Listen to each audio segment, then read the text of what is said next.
Are they gonna give me shit? Let's see if I'm live. Okay, we are good. So yeah, I'm an idiot. I completely forgot that I specifically bought Phoenix Wright in order to stream the fucking thing. And I haven't played it because I wanted to get my first impressions on the stream. And now that we're done with Resident Evil and we have a couple hours to kill, I figured we'll do the first couple of missions in Phoenix Wright. So let's go.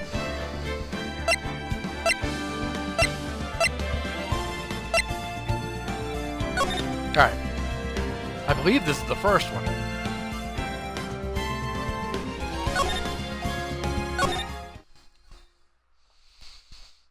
I don't know anything. I played this game once as a kid. Derp. Achievement unlocked, first steps.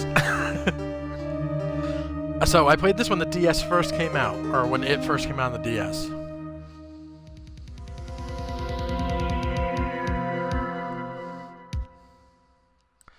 Damn it, why me? I can't get caught, not like this. Alright, they're seriously showing me the murderer. I've got to find someone to pin it on. Someone like him. I'll make it look like he did it. Oh boy.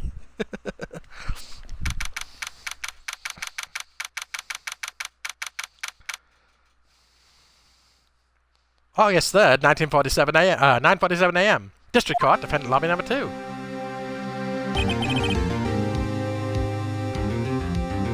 Boy, am I nervous. Oh, there's gonna be a lot of reading. Mia. Right. Jesus. Hi, Mia. Oh, hiya, Chief. You know you have an Onimusha magic, symbol on your chest there? Not that I'm looking at your chest or anything. It just happens to be there, and you're wearing Strider's scarf, too, around your neck. Sorry, I gotta clean my glasses real quick. Phew, I'm glad I made it on time. Well, I have to say, Phoenix, I'm impressed. I'm in chest impressed. Fuck! Not everyone takes on a murder trial right off the bat like this. It says a lot about you, and your client as well. That you're a naive idiot, and your client's a real naive idiot.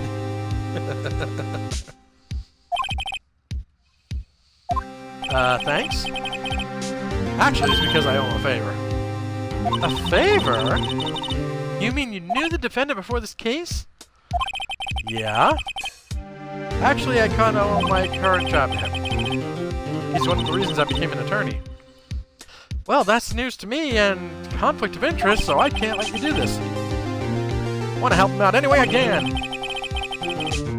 I just really want to help him. I owe him that much. It's over. Oh, my life, everything, it's all over. Nani? Is that your client screaming over there? Yeah, it's him. Death, despair, oh! I'm gonna do it. I'm gonna die. It sounds like he wants to die. Yeah. Nick! Hey there, Larry. Dude, I'm so guilty. Tell them I'm guilty. He gave me the death sentence. I ain't afraid to die. Oh, sorry. Yes, this is quite Japanese. Get ready for some animation. Anime courtroom shit. What? What's wrong, Larry? Oh, it's all over. Oh, I'm finished. Finished. I can't live in a world without her. I can't. Who took her away from me, Nick? Who did this? Oh, Nick, you gotta tell me. Who took my baby away? The person responsible for your girlfriend's death? The newspapers say it was you.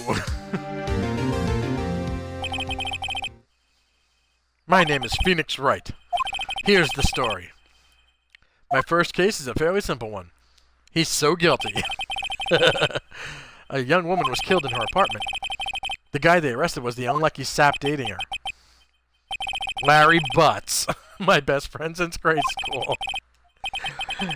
Our school had a saying, Larry's guilty as fuck. Oh, sorry, when something smells, it's usually the Butts. In the 23 years I've known him, it's usually been true. He has a knack for getting himself into trouble. One thing I can say, though, it's usually not his fault. He just has terrible luck. But I know better than anyone that he's a good guy at heart. That and I owe him one, which is why I took the case, to clear his name. And that's just what I'm gonna do. I've already decided that Edgeworth is gonna be Hannibal Lecter voice, so get ready. August 3rd, 10 a.m. District Court, courtroom number 2. Oh, but we don't get Edgeworth right away. Oh God, it's always the same judge, right? He needs a voice. Our court is now in session for the trial of Mr. Larry Butts. The prosecution is ready, Your Honor. I'm just Johnny Carson. The defense is ready, Your Honor. Aha! Mr. Wright. This is your first trial, is it not?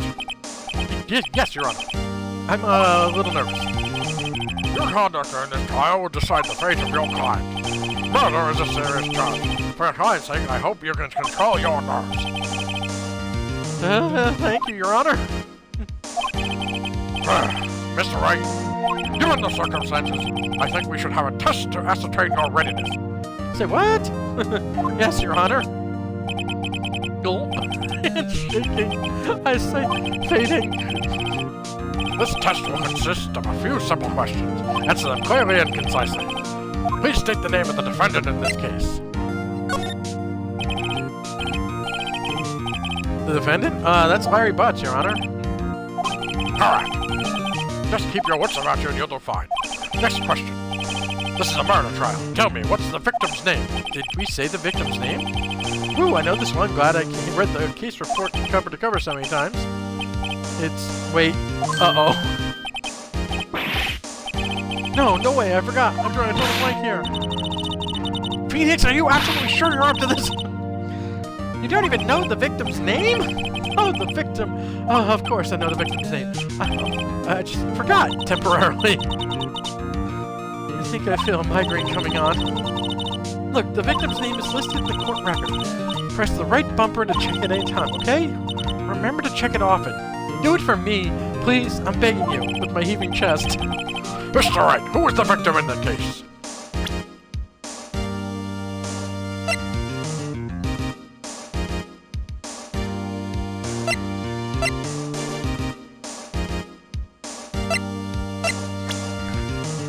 Wait, that was evidence. Oh, okay.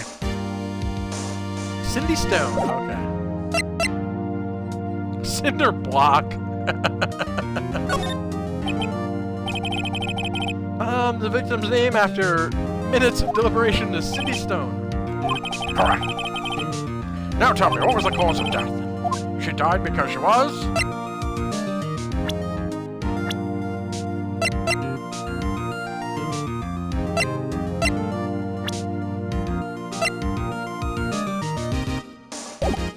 blunt trauma. Which I knew. I'm just being precise. She was struck once by a blunt object. That was it. Went down. Didn't even have to Lucille her. Correct. You've answered all my questions. I see no reason why we shouldn't proceed.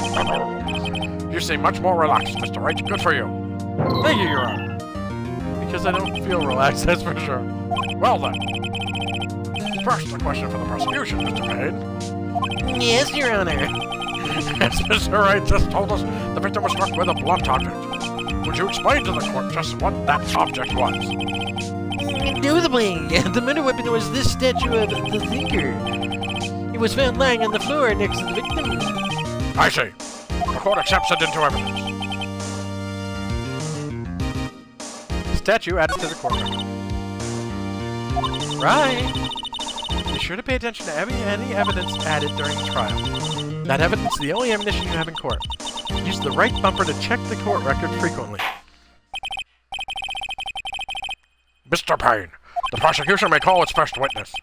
The prosecution calls the defendant, Mr. Butts, to the stand. Chief, what do I do now? Pay attention. You don't want to miss any information that might help your client's case.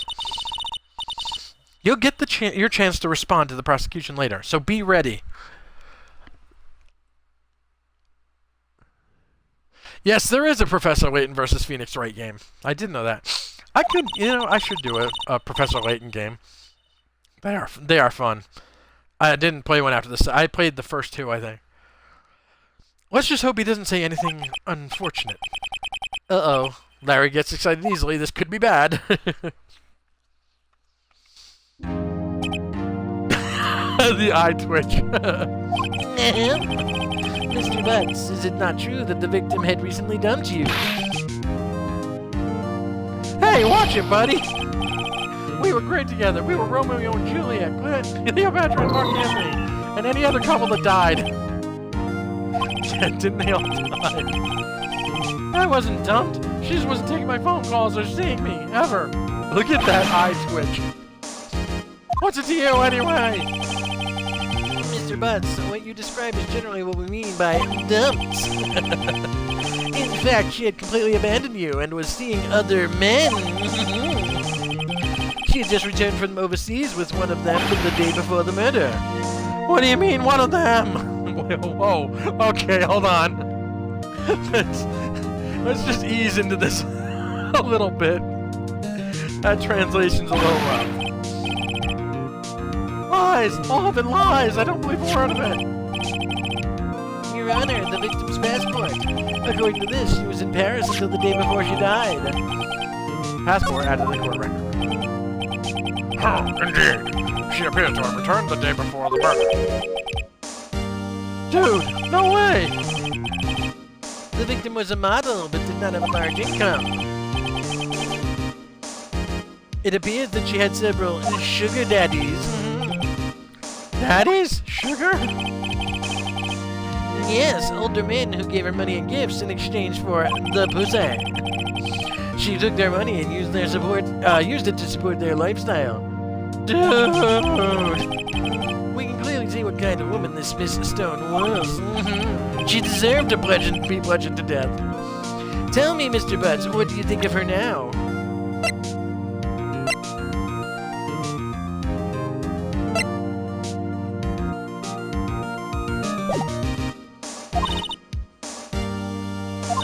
Right. I don't think you want him to answer that question. Yeah, Larry has a way of running his mouth in all the wrong directions. Kind of like Mark Wade. Should I...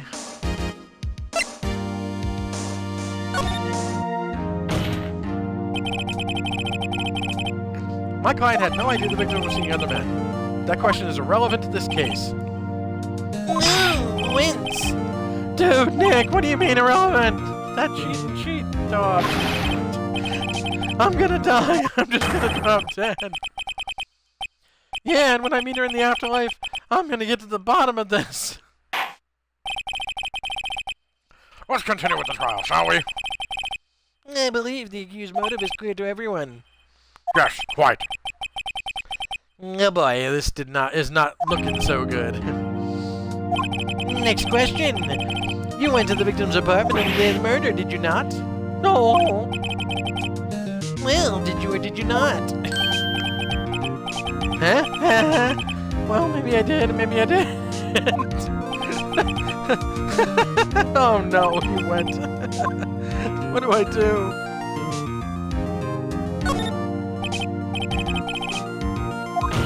I know, I'll send him a signal. Tell the truth. Yeah, I was there, I went. Order. Well, Mr. Butts. Dude,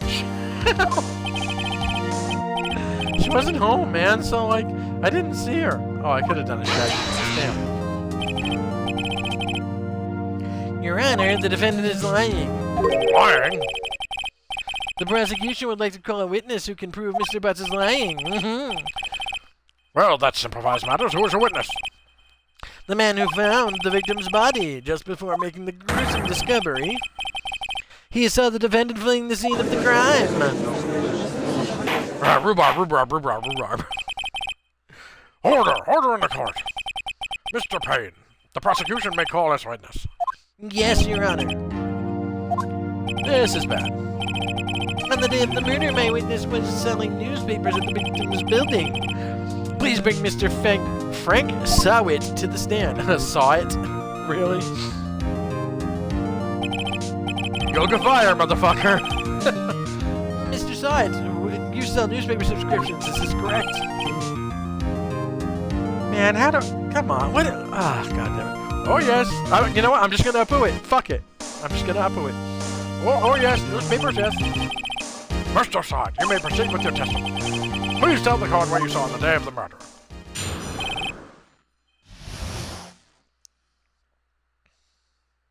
Testimony. I was going door to door, selling subscriptions when I saw a man fleeing an apartment. I thought he must be in a hurry because he left that door half open behind him. Thinking it strange, I looked inside the apartment. Then I saw her lying there, a woman, not moving, dead. I quailed and frightened, found myself unable to go inside. I thought to call the police immediately. However, the phone in her apartment wasn't working.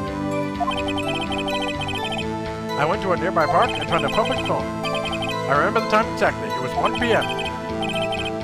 The man who ran was, without a doubt, the defendant sitting right over there.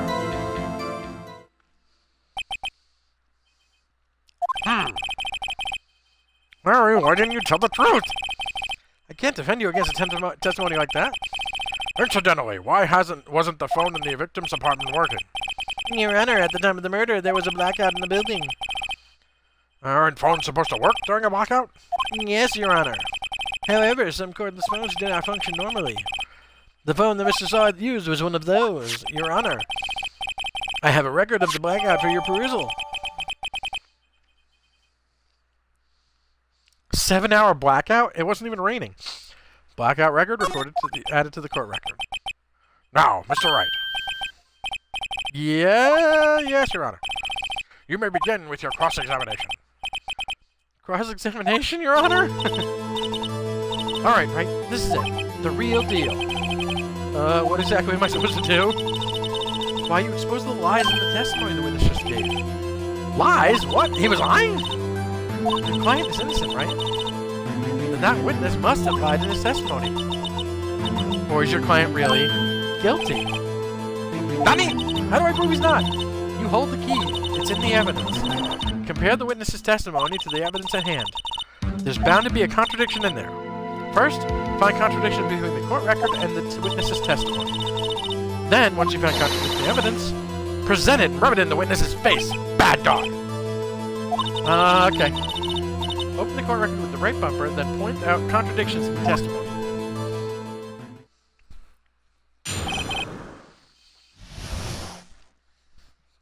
Okay. I was going door to door selling testimony when I saw a man fleeing the apartment.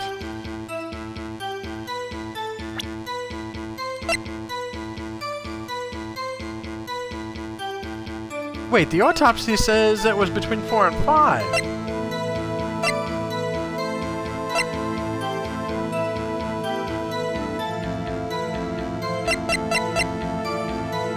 Okay.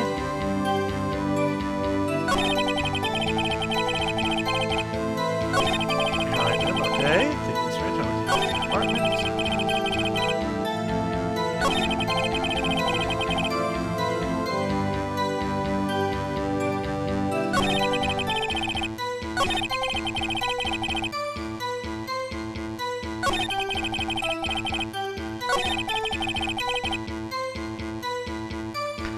Okay, so how the fuck can I use... What do I do? The autopsy report... Objection!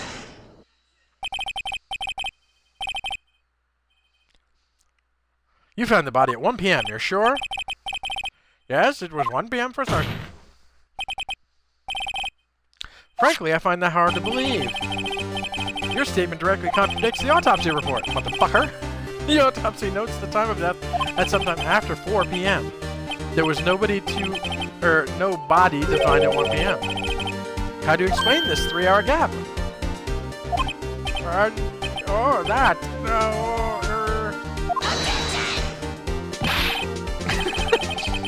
This is trivial. The witness merely forgot the time. After his testimony, I find that hard to believe. Mr. Sarge, why were you so certain that you found the body at 1 p.m.? Hey, will I? Gee, that's a really good question. Great job, right? Way to put him on the spot. That's all you have to do. Point out contradictions. Lies always beget more lies. See through one and their whole story falls apart. Thanks, boss. Wait, I remember now. Would you care to give your testimony again?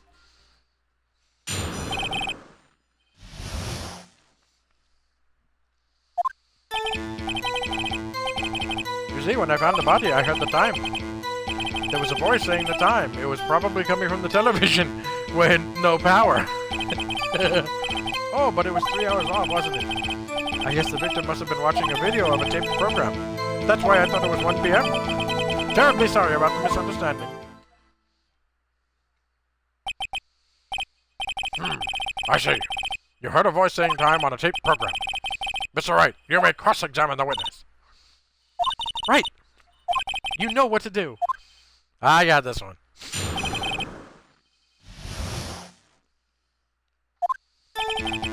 Time to spin.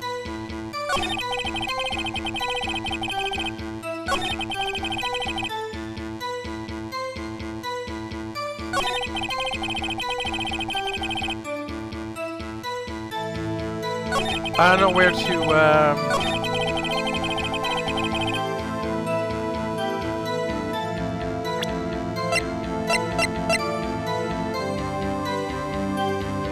Objection! Hold it right there. The prosecution has said there was a blackout at the time of discovery, and this record proves it.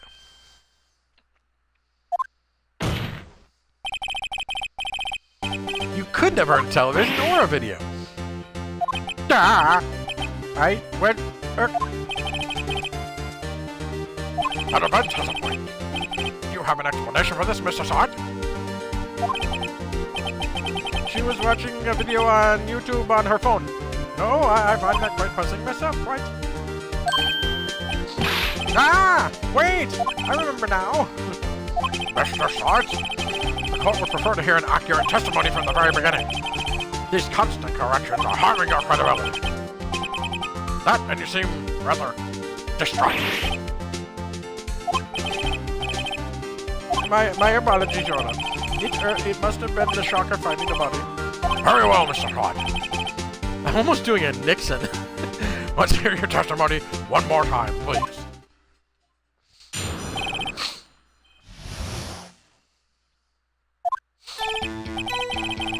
Actually, I didn't hear the time. I saw it. There was a table clock in the apartment, wasn't there? Yeah, the murder weapon. The killer used it to hit the victim? That must have been what I saw. Wait, what? You saw a clock? I guess that would explain it. The defense may cross-examine the witness. Gladly.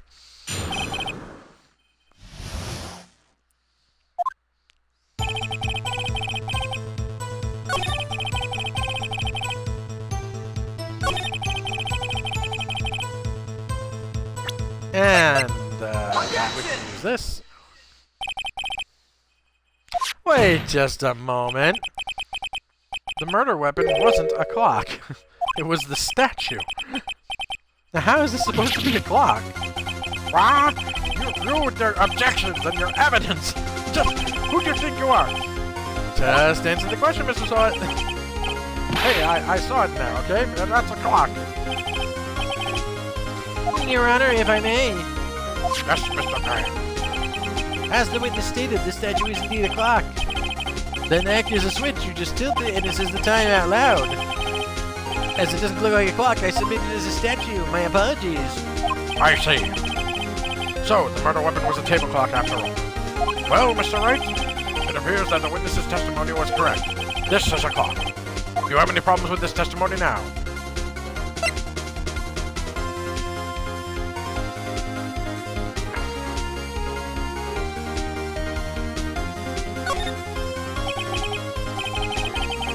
Your Honor, there is a gaping hole in the witness's testimony. The only way he could have known the weapon was a clock is to hold it in his hand. Yet the witness testified that he never entered the apartment. Clearly a contradiction. Indeed. The witness knew it was a clock because he...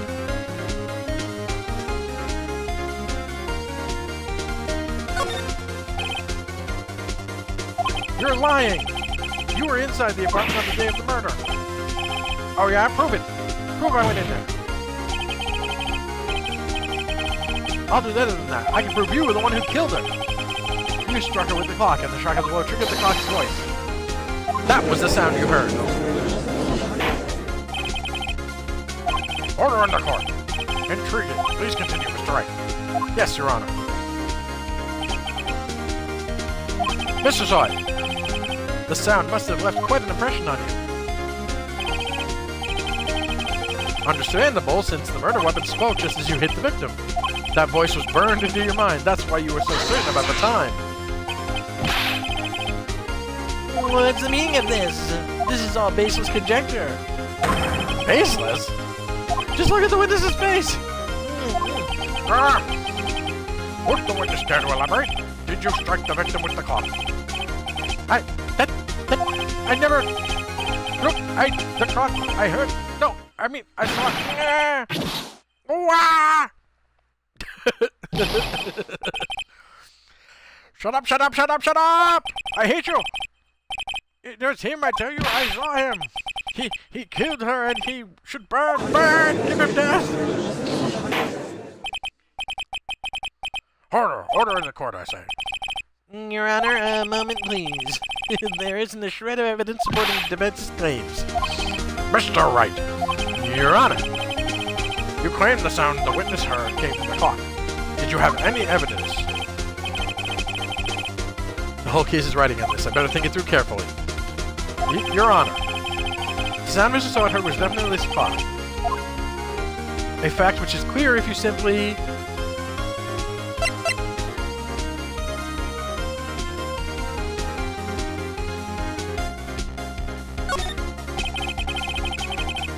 Let's sound the clock now, here in this court. Your Honor, may I have the clock? I ask the court to listen very carefully.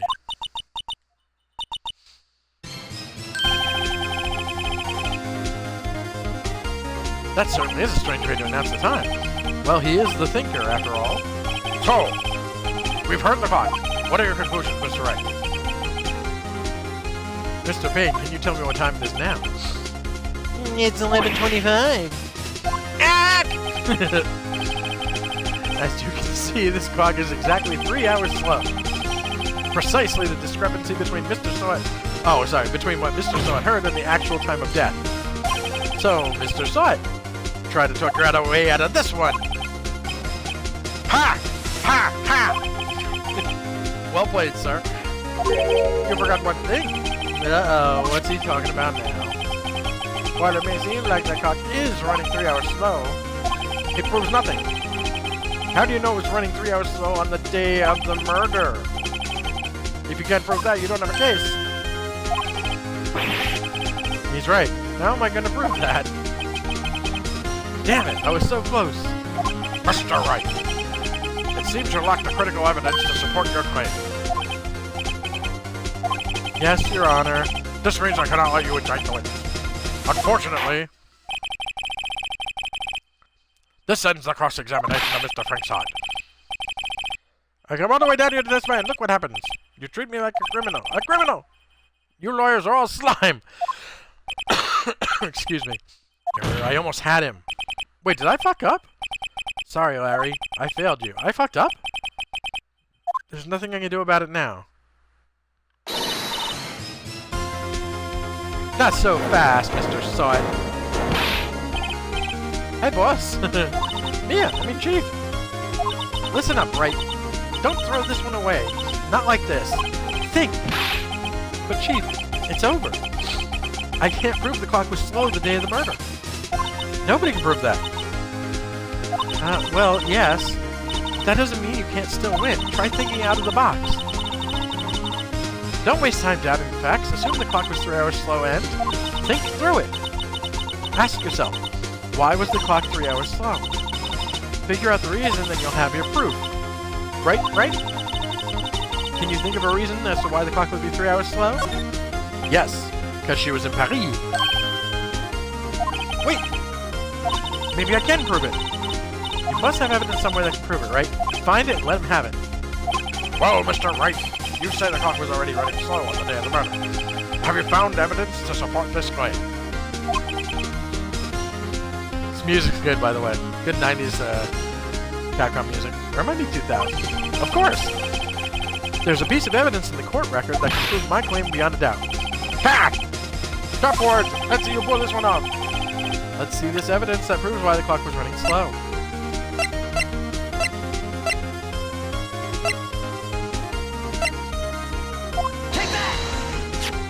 Take that!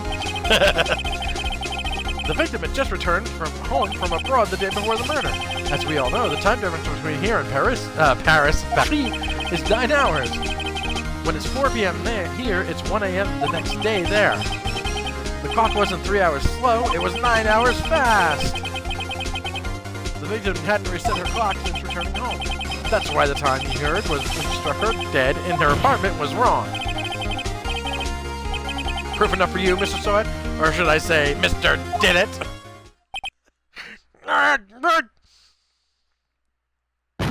Oh my god,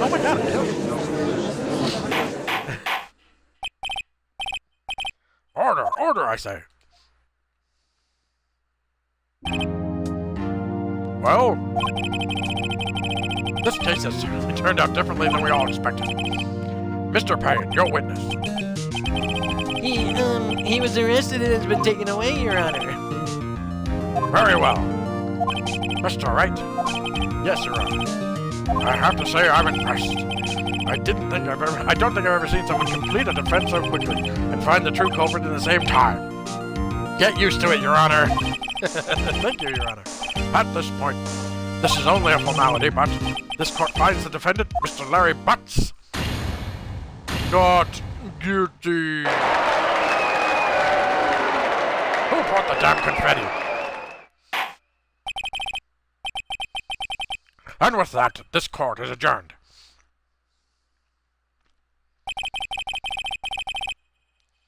Turns out that Frank Salt was a common burglar. He posed as a newspaper salesman to check and see when people were out of the house. That day, when Larry went to her apartment, the victim wasn't home. After he left, Mr. Salt let himself in to do his dirty work. While he was searching her place, the victim returned. Flustered, Mr. Salt grabbed the nearest blunt object he could find.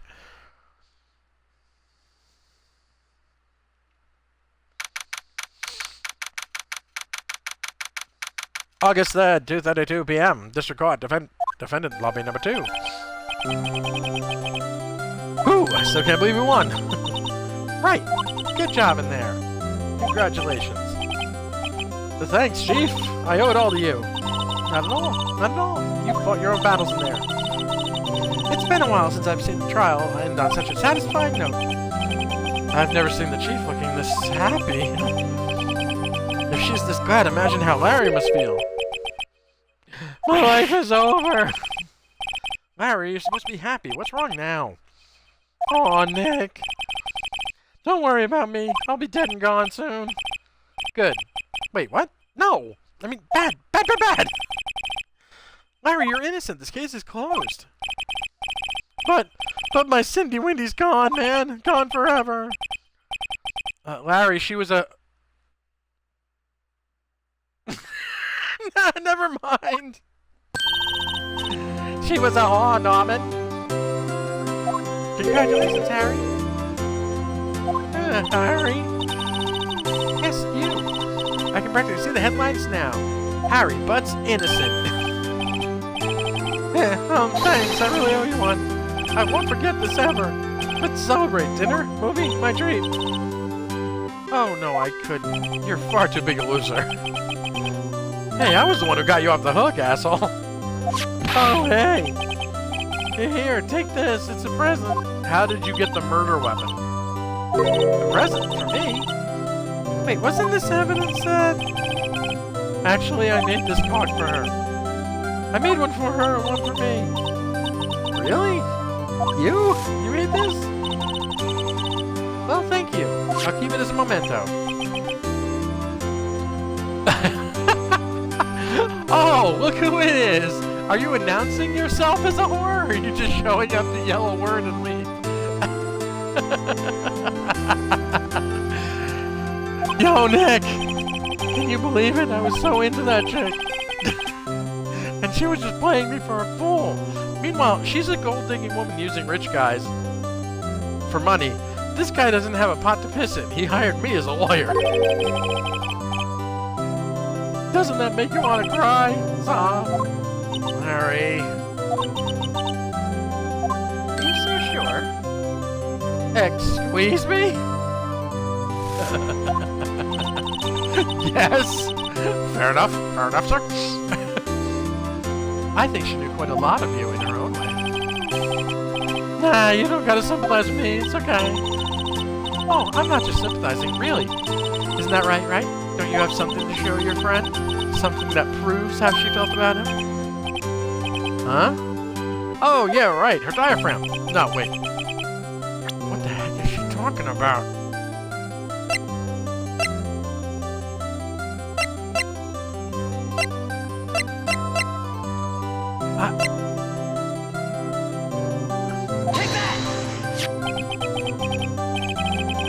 Check this out, Larry. Proof positive you weren't just some chump to her. Huh? What about that clock?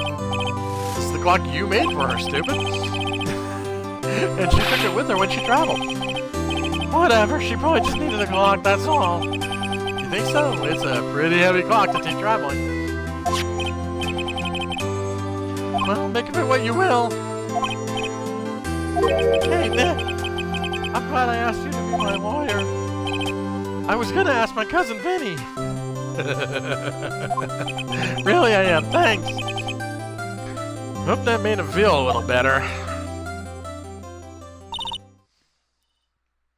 Right. I hope you see the importance of evidence now. Also, hopefully you realize things change depending on how you look at them. People too. We never really know if our clients are guilty or innocent. All we can do is believe in them. And in order to believe in them, you have to believe it yourself.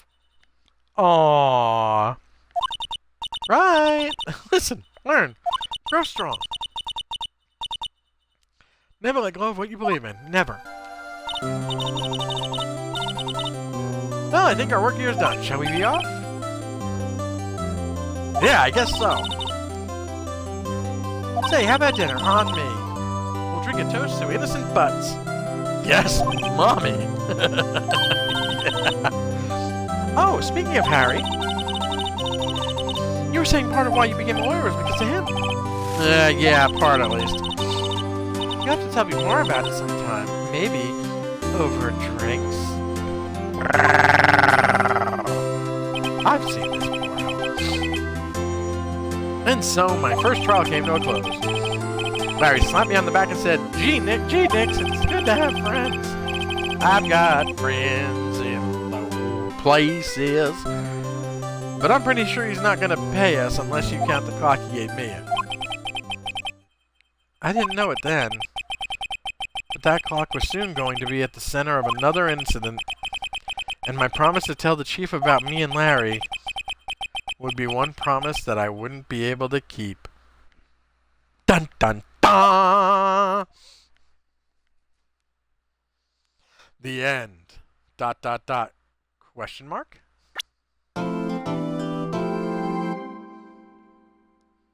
Oh.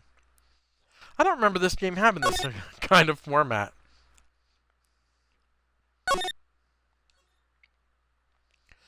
Swear the game just saved, but okay.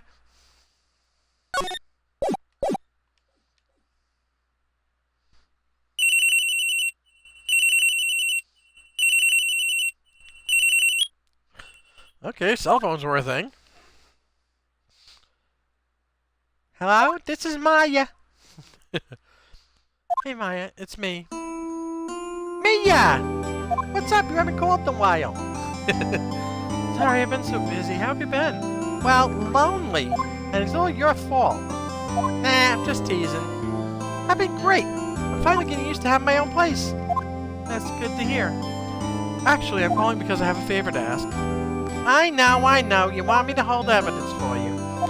Sharp as always. There's a lot of buzz about this upcoming trial. I just don't feel safe keeping the evidence here. I gotcha. So, what is it this time? It's a clock. A clock? Yeah, it's made to look like the statue, the thinker. And it tells you the time. I thought you might like it. You always like toys. Hey! I'm not a little girl anymore, sis. Now. You know I'm only teasing. Hello? Oh, you want to get the hell out of the way later. Okie dokie. I should probably tell you. The clock isn't talking right now. Huh? It's not working? That's lame. I had to take the clockwork out. Sorry. I put some papers inside it instead. Papers? Is that the evidence then? Well, there's a possibility that it might turn out that way, yes. Can you come by the office tonight, say 9 o'clock to pick it up? I'll be in a pre-trial meeting till then. With Phoenix. Baka wow. Okay, sis, but I expect dinner. Something good. Like, burgers. I could really go for a good burger. Okay. We'll hit the usual joint. Alright, it's a deal. Okay, sis. See you soon. Yep, I'll be waiting, Maya. Conversation recorded September 5th, 9:27 a.m.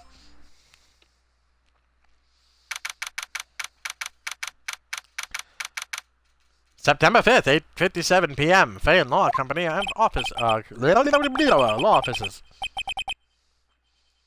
Now, Miss Fay, I'll take what's mine, the papers. I'm sorry, I can't give you what I don't have. Miss Fay, you are a poor liar. Just give it Darth Vader voice. Why, I see it right over there. That must be the thinker that swallowed those papers. How could you know? Ho ho. You are not coniferous of my background. Cogniferous. I also can't fucking read. Gathering information is my business, you see. I should have been more careful. Ho ho. My dear Miss Fay, I am so very sorry, but I'm afraid I must ask you for one more thing. Your eternal silence. Farewell, Miss Fay. Nani? Really?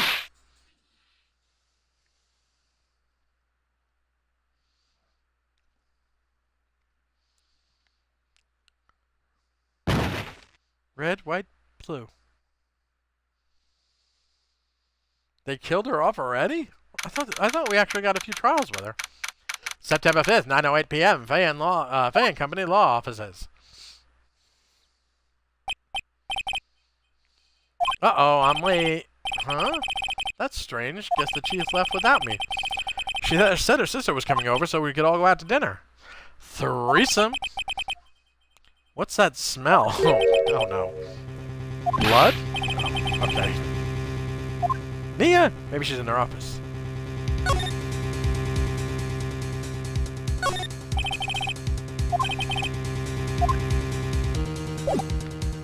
Alright, I guess we're gonna just move.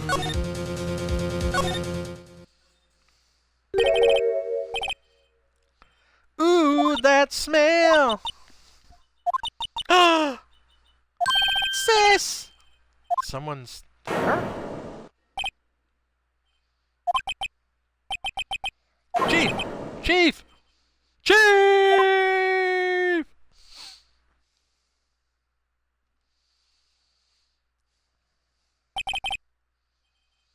Who are you?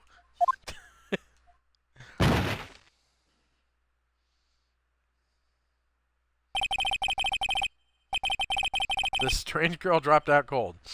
I left her lying on the office sofa. I went back to the chief where she lay under the window.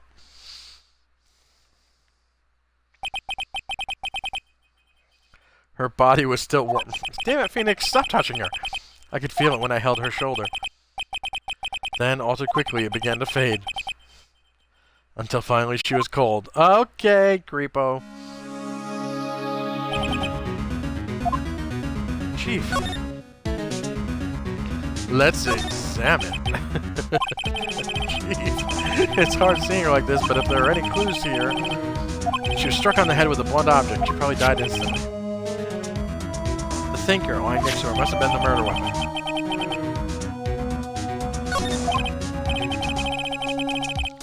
There are some glass shards near the chief's body. Must be a piece of the glass nightstand. Light stand lying broken in the back of the room.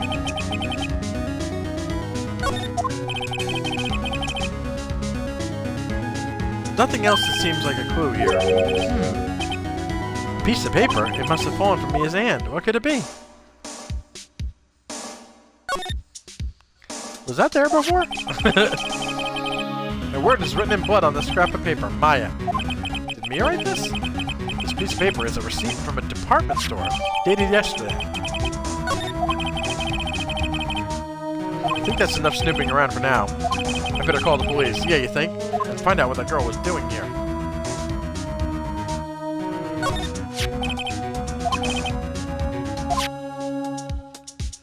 Nah, it's not really ironic, dude. Oh, alright. The other thing had check marks, so I don't know why she didn't have a check mark.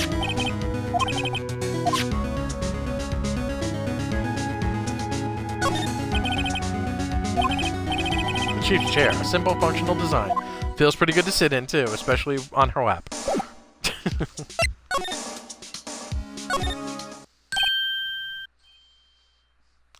Ba-ding! The butler did it? It's possible. I didn't... That guy could have been a butler. It could have been Alfred. That girl just now, where'd she go? I put her right there on that sofa. I'm really bad at this. Uh-oh. I hope she didn't run on me. I need a drink. Oh, no, she just appeared out of nowhere. Don't scare me like that, you potential murderer. Excuse me, but who are you?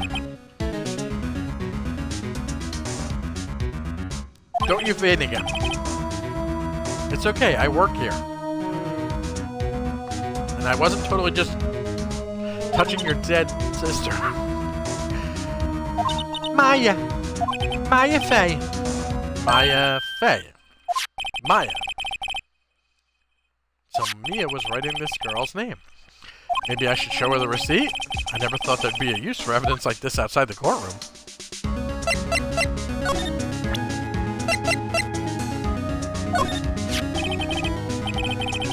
Before Mia died, she wrote a message with her own blood. She wrote it on the back of this receipt.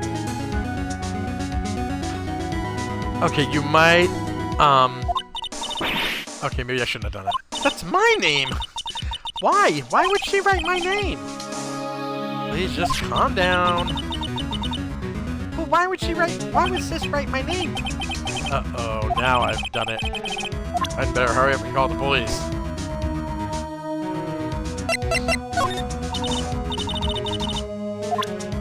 Yeah, I know. I was just telling you I'm a real lawyer.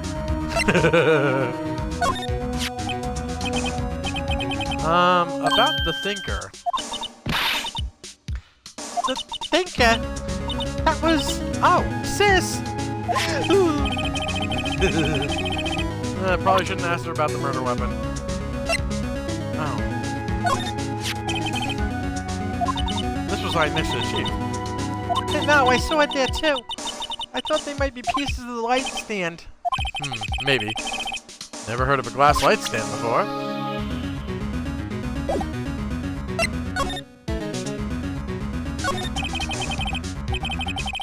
She seems to be in shock. I don't want to disturb her, but I have to know. Excuse me? Can you tell me what happened? I came in, the room was dark, and Sis... So she was already dead. So, you're the chief's sister. I'm a younger sister. And you were here visiting? This late at night? Yes. She said she wanted me to keep some evidence for her. Evidence? Yes. It was that clock. It was the thinker.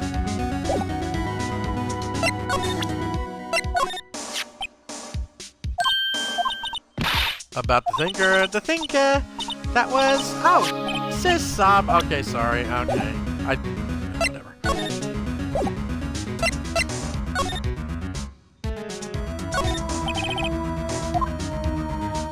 I usually... Jesus, I'm a receptionist? A small writing desk cluttered with office supplies. You couldn't cram more wheel books in here even if you wanted to. Kind of looks like my Stephen King bookshelf. Few can case on the shelf without feeling insignificant. Door next to the chief's office slightly open. I'd better not touch the doorknob. No shit. Even though my fingerprints are probably all over it anyway. Large painting. I guess you call this modern art. But I call it donkey shit on a fucking canvas. I, on the other hand, call it a mistake. This sofa is for clients. I often dreamed about having intercourse with my, Mia on the couch. It's a real luxury model. Bucko, wow. Alright, I guess we can leave.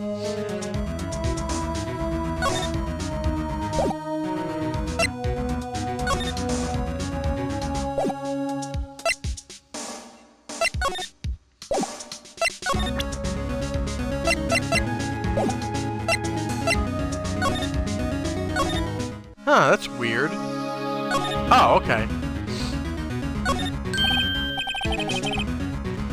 Right, I better call the police. Nani?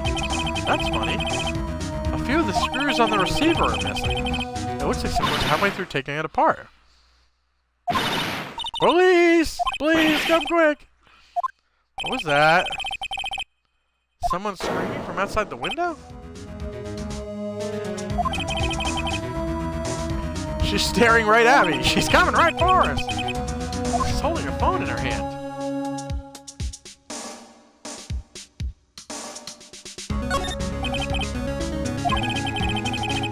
Company lecturer, everything written in she's ultimate handwriting. It's a small office, but it makes a good bit of money. Surprisingly, the chief was never good with machines. About all she used this PC for was email and Pornhub. She picked up this ancient model from some garage sale for practically nothing.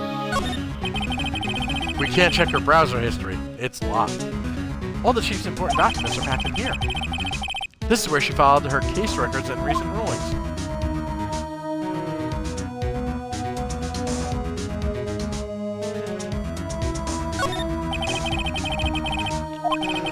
The phone receiver. I better not use it. Oh. A perfectly normal office desk. The chief had a very particular policy about office decor. Spend big on the stuff the clients use, but keep your own stuff simple.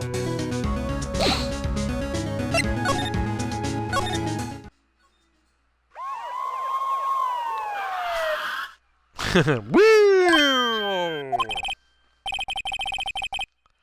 The police? Sounds like they're coming this way. Freeze! Police! Oh no. This fucking guy. What kind of voice should I give Detective Gumshoe? Alright, I guess it's gotta be a New York cop. Alright. I'm Detective Dick Gumshoe, see? Gumshoe? What an odd name. We received a report from the building across the way, see? Got a person saying they saw a murder. It must have been that woman I saw. It's odd that every woman in this universe has gigantic tits. She's wearing Morgan's top, too, by the way. Anyway, I don't want either of you moving 1 inch, okay? I actually hand gestured with that voice. Jesus Christ. Great, just great. Maya, wait, she... have... Nah. Whoa! Excuse me. Eek! This word Maya here mean anything to you? Nope, never heard it before in my life. I'm that. That's my name. Wow. The victim drew this here note in her own blood, see? With her dying breath, she wrote down her killer's name. Killer? I'm not... Case closed. You're coming down to the precinct, ma'am. What?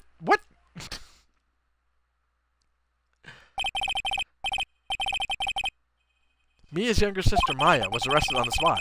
I was taken in for questioning and didn't get out until the next morning. My eyes were heavy, but I couldn't sleep. I sat around waiting for visiting hours to begin at the detention center. At the detention center! Stop reading so fast, you fucking moron. I had to talk to Maya as soon as possible. September 6, 9:07 a.m. Detention center. Visitors room. Wow, the airport Maya locked up like a criminal. She's only wanted for murder. Oh, it's you, the lawyer. Good morning. Good morning. She looks so tired. Are you going to be my attorney? Well, that's what I wanted to talk to you about. I better give it to her straight. It's up to you. Up to me. Yeah, I don't think this is something I should decide. After all, you're the one in trouble here. No fucking way am I putting my future in your hands, asshole. They're never going to believe me, are they? Even you, when you found me in the office, you looked at me like I had done it. Did I look at her like that? No, I never thought. No. It's okay, I understand. And I've also heard about you. Heard? Heard what about me? Heard you got a big dick. I was talking to my sister on the phone the other day. Let's go to the videotape. Today was my junior partner's first time in court. Wow, really? How'd that go? It was quite the scene. Honestly, I was on edge the whole time. It's been a it's been a while. It's been a while. So he crashed and burned? He's a genius. One of those strike fear into the hearts of evil types. Got me moist. The only thing he's lacking is experience. Sounds like it was fun. Well, I know who to go to if I ever get into trouble now. I don't know, Maya. I think you might want to wait. Give him 3 more years. That is, unless you want to be found guilty. Jesus Christ. That's what she said. I'm sorry. I didn't mean to insult you. No, it's okay. It's true, I guess. But at the same time, I can't just sit by and watch. When I think of the person who did this to Mia... I know.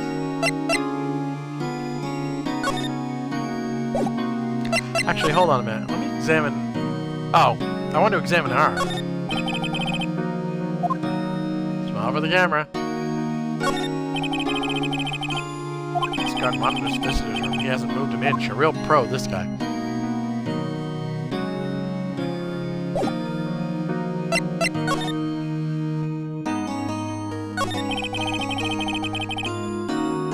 There's something I've been wanting to ask you.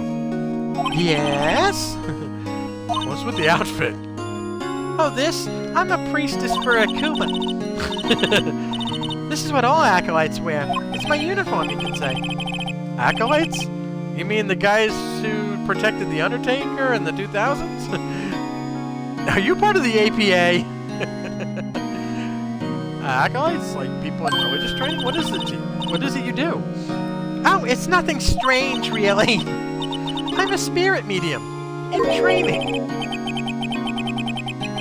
Spirit medium. I'm pretty sure that qualifies as strange. Actually, I'm an apprentice to Dr. Strange. Could you tell me about the day of the murder? Yes. Let's see. That morning I got a call from my sister. She wanted me to hold on to a piece of evidence for an upcoming trial. Evidence? Yes, that clock shaped like the Thinker. The one Larry made. How could that have been evidence in the case? Right. She said something about that. I remember. Do you want to hear it in her own voice? Her own voice. Yeah. I'm pretty sure our conversation is on my cell phone. Oh, okay. I thought you were gonna fucking spirit medium that bullshit. You recorded it? Yeah, I forgot how to delete those things. So you say you have a conversation with your sister on your cell phone. Let's hear it. Because I'm sure they let you keep your cell phone in prison. Right. Oh. I just remembered that detective took my cell phone. Alright, you know what? I gotta stop making fun of lapses in judgment in this game until the game lets me. Sorry. Oh, right, of course. Phoenix Wright would be great at CinemaSins. Ding! Next time I see the Detective Gumshoe, I'll ask him for it. I'll write you a note so you don't forget, okay? Sure, thanks.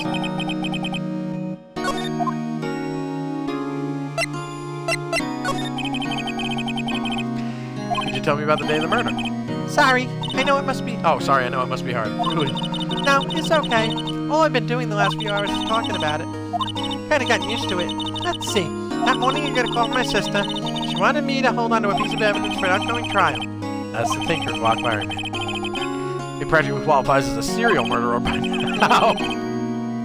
That thinker is one violent motherfucker. So then, when did you arrive at the office? It was right around 9. The lights were off and I could smell blood. Man, Mia's blood must smell bad. She must mainline jalapenos. Then I found my sister. Thanks, Maya. That's all I need to hear right now. So you're an acolyte, a medium in training. That's right. The Fae family, especially the women, have always been very sensitive to the spirit world. Wait a second, you said the Fae family?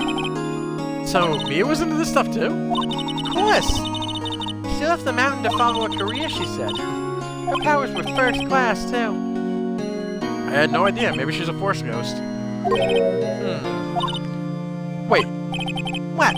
So, you're a real honest-to-goodness spirit medium. With ESP and all that shit. Yes, in training. Well, can't you contact me a spirit then? We can just ask her who killed her. I'm sorry. That would validate my bullshit. I'm still in training. I couldn't do something on that level. I thought that would be too easy. Huh? Something the matter? I was wondering, could I ask you a favor? Nani?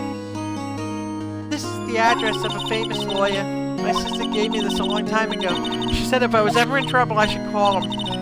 And, well, I'm in trouble. Do you think you'd go and ask him to represent me? Fine. Cunt. Sure, why not? I'll go ask him. Thank you so much! I have no one else to turn to. Say, what about your parents? They're Amish. We can't call them. Oh, sorry, hold on. She's really torn up about her sister. Liar. Oh, you are very judgmental. I see. Don't worry, leave it to me. Thank you. The trial's tomorrow at 10 p.m. Yeah, wow, the wheels of justice are moving fast in this world. What? Tomorrow? Tomorrow. What if this guy refuses? They told me if I don't find one, the state will pick an attorney to defend me. You do have a point, by the way, about her dead. When will that happen? They're giving me until 4 p.m. this afternoon. And visiting hours are almost up. I'd better hurry. Right, I'll be back.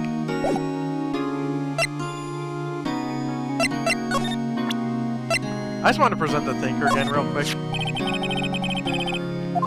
I wanted to ask you about the murder weapon. Poor sis, sniff. There you go. There's your remorse you wanted, you monster. Better not ask her about this now.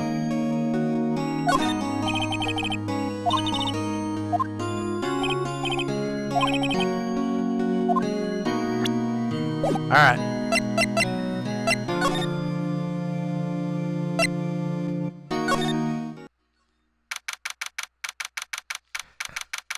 Why does he have a picture of Spanish Crocodile Dundee on his wall?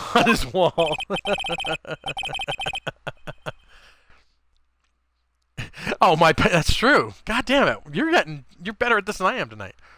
I missed out on a. My parents are dead. According to the receptionist, the big boss is out. She couldn't say when he'd be back. It must be hard to keep track of everything when you're a famous lawyer. Not to mention running an office like this. I guess I'll just have to come back later. After I snoop around. Table for clients. An elegant ebony case. And if I'm not mistaken, that light is made of solid gold. Even I can tell someone here has got some money to burn. An expensive potted plant. No idea what kind of plant it is, but it's probably the most expensive one available. Little spite. That painting has been bugging me ever since I stepped in here. The oil paint is so thick it's practically giving me a stuffed nose. I'm sure the price is nothing to sneeze at either, for that matter. Solid mahogany desk. The wood's been polished to a deep luster. Expensive-looking mahogany bookshelves filled with expensive-looking books. Funny. They don't look like they've ever been read. Haha.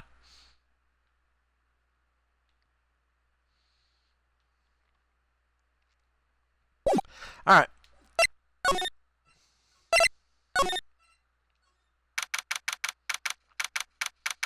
September 6th, Van Law, Company Law Offices. Why can't I say that?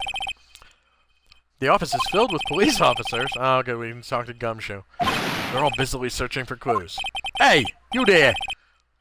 This is a crime scene, pal. No trespassing. Oh, sorry. Don't I know you from somewhere? Wait, you're that Butts guy, aren't you? Oh, no. Phoenix Wright. How can anyone mistake me for Larry? Huh. Guess I got the wrong name, Mr. Wright. Sorry about that.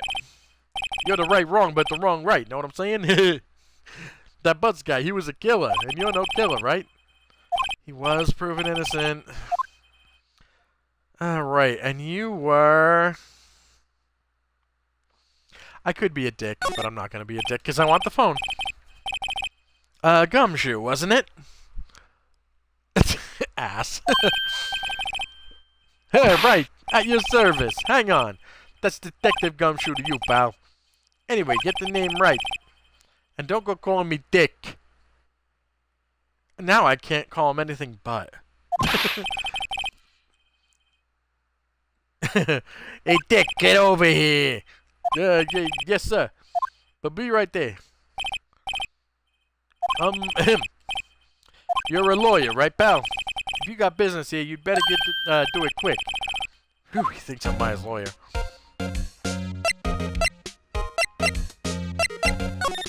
Let's get her phone first. About Maya. Yeah, I'm looking forward to the trial. Sorry, pal, but this is one trial you ain't gonna win. Why do you say that? The city's put Prosecutor Edgeworth on the prosecution. Edgeworth? I'm sure you know what that means. You being a lawyer and all. About Miss Faye, did you do an autopsy? Me personally? No, I get squeamish. You want to know the results, huh? Now, don't you look at me like that, pal. It's no use. She might have been your boss. That doesn't mean you get any special treatment. Alright, alright. You can see the report, but that's all. Literally the same autopsy report.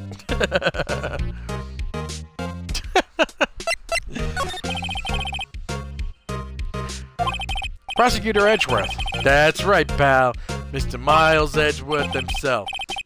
Wait, you do know him, don't you? Never heard of him. Whoa, you call yourself a lawyer, pal? About 4 years ago, this Edgeworth guy became a prosecutor at the age of 20. Everyone says he's a genius. Surprised you don't know him. Of course I know him. I was just plain dumb. He's a cold, heartless machine who'll do anything to get the guilty verdict. There are rumors of back alley deals and forged evidence. All I know for sure is Miles Edgeworth hates crime with an almost abnormal passion. He is Batman. I never imagined I'd be facing him so soon.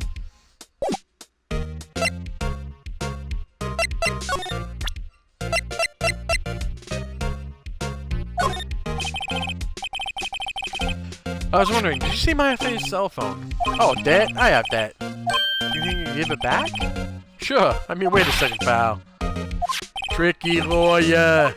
Uh-oh, he's on to me.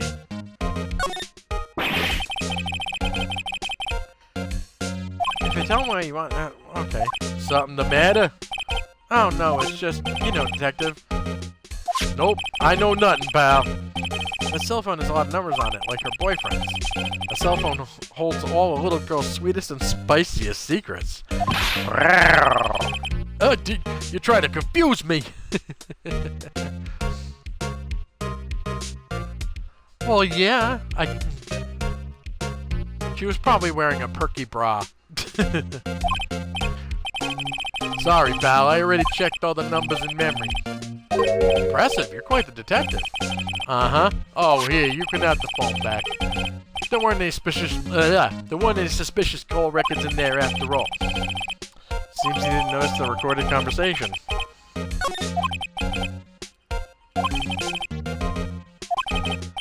Okay. You all done here, pal? Yeah, thank you. I'll be heading out now. Oh, wait. One more thing I wanted to mention to you. I don't suppose you're planning on talking to that witness. Anyway, you'd better not. No influencing the witness with your lawyerly ways, pal. What? I am not a pervert. As this picture comes up. Come to think of it, I'd completely forgotten about her. And her DOA character design. The witness? Yeah, Miss April May. April May go down my dick. Okay. I'm sorry about this. But I can't tell you anything about her. Well, you just told me her name, Miss May, huh? So you've sent her home already, then? Ah, you're trying your loyalty tricks on me now. Not gonna work, asshole. She's not to go outside her room until the trial. So, she's still in the hotel across the way. I guess I should know better than to try to get a detective to leak information. You got that right, pal. I'm a bank vault. Time to pay a visit to Miss May. Oh yeah, we already saw this.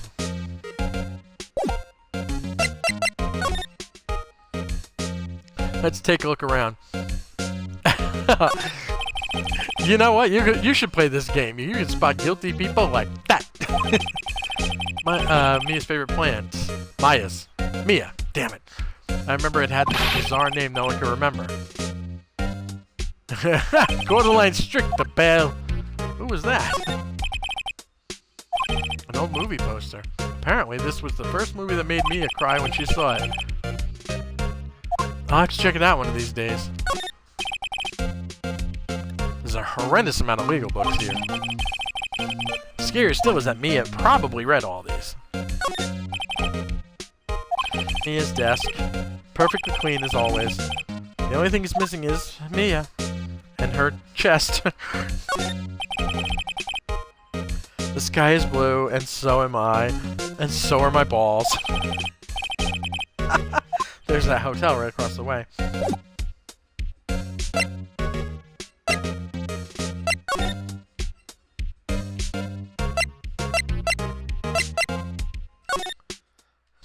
Thing's a little, touchy. Sigh? Really? September 6th, Gateway Hotel, room 303. Hi, I'm a putty tap. Well, hello there, handsome. Hi, smooth, right? Real smooth. You're the lawyer, aren't you? The detective told me. He said, don't say nothing to that lawyer, pal. Tee. Number no cell, thanks, Detective Gumshoe, for making my job harder. Gee, this is all like something out of a movie. It's all so exciting, I can hardly contain myself. Oh, let me go freshen up so I can look the part of a beautiful eyewitness. I pity the lawyer that has to cross-examine this bitch. Well, this is pretty ominous. There's a screwdriver stuck in the drawer. I wonder what's inside. Let's take a look. Hey! What are you doing? No touching. Oh, bad boy. You really shouldn't pry around in other people's rooms now. You wouldn't want to make me upset, would you? Upset? I thought she was going to explode for a second there. Wonder what could be inside that drawer.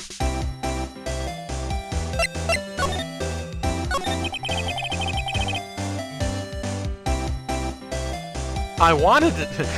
I would have taken it from the whore, but she showed up and got all pissed off. Do you think you can tell me something? I need you to describe what you observed at the time of the incident. Oh, observe. Incident. You sound just like a lawyer in the movies.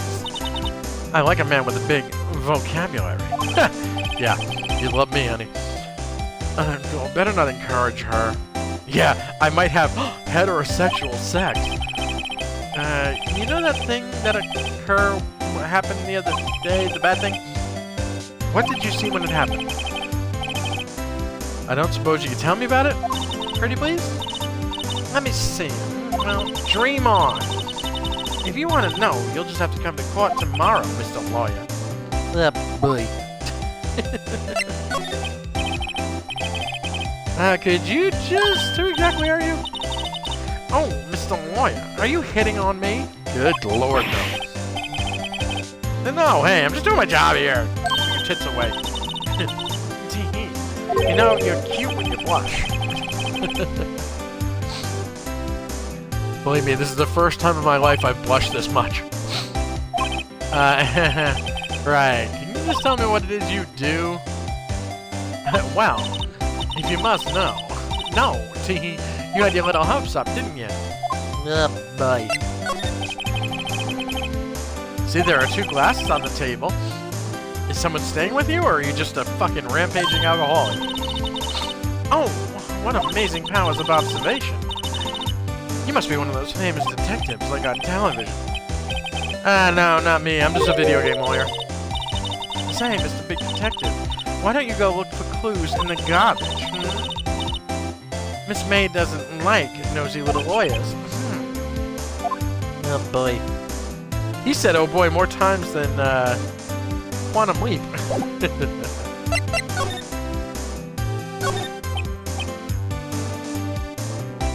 A still painting. Wait, should that be a still life? Whatever. One of those is hanging on the wall. Flowers are fake, as expected. Much like your chest. I know sunflowers and tulips, but that's about the extent of my floral knowledge. It's inside there. Maybe later. The bottle with 2 glasses are on the table. Somebody must be staying with her.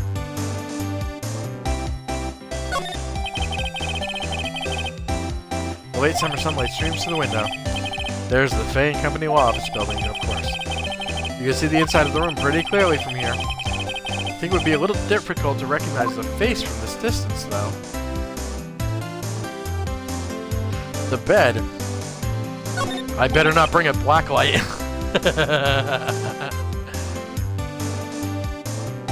Jesus, you're very judgmental tonight.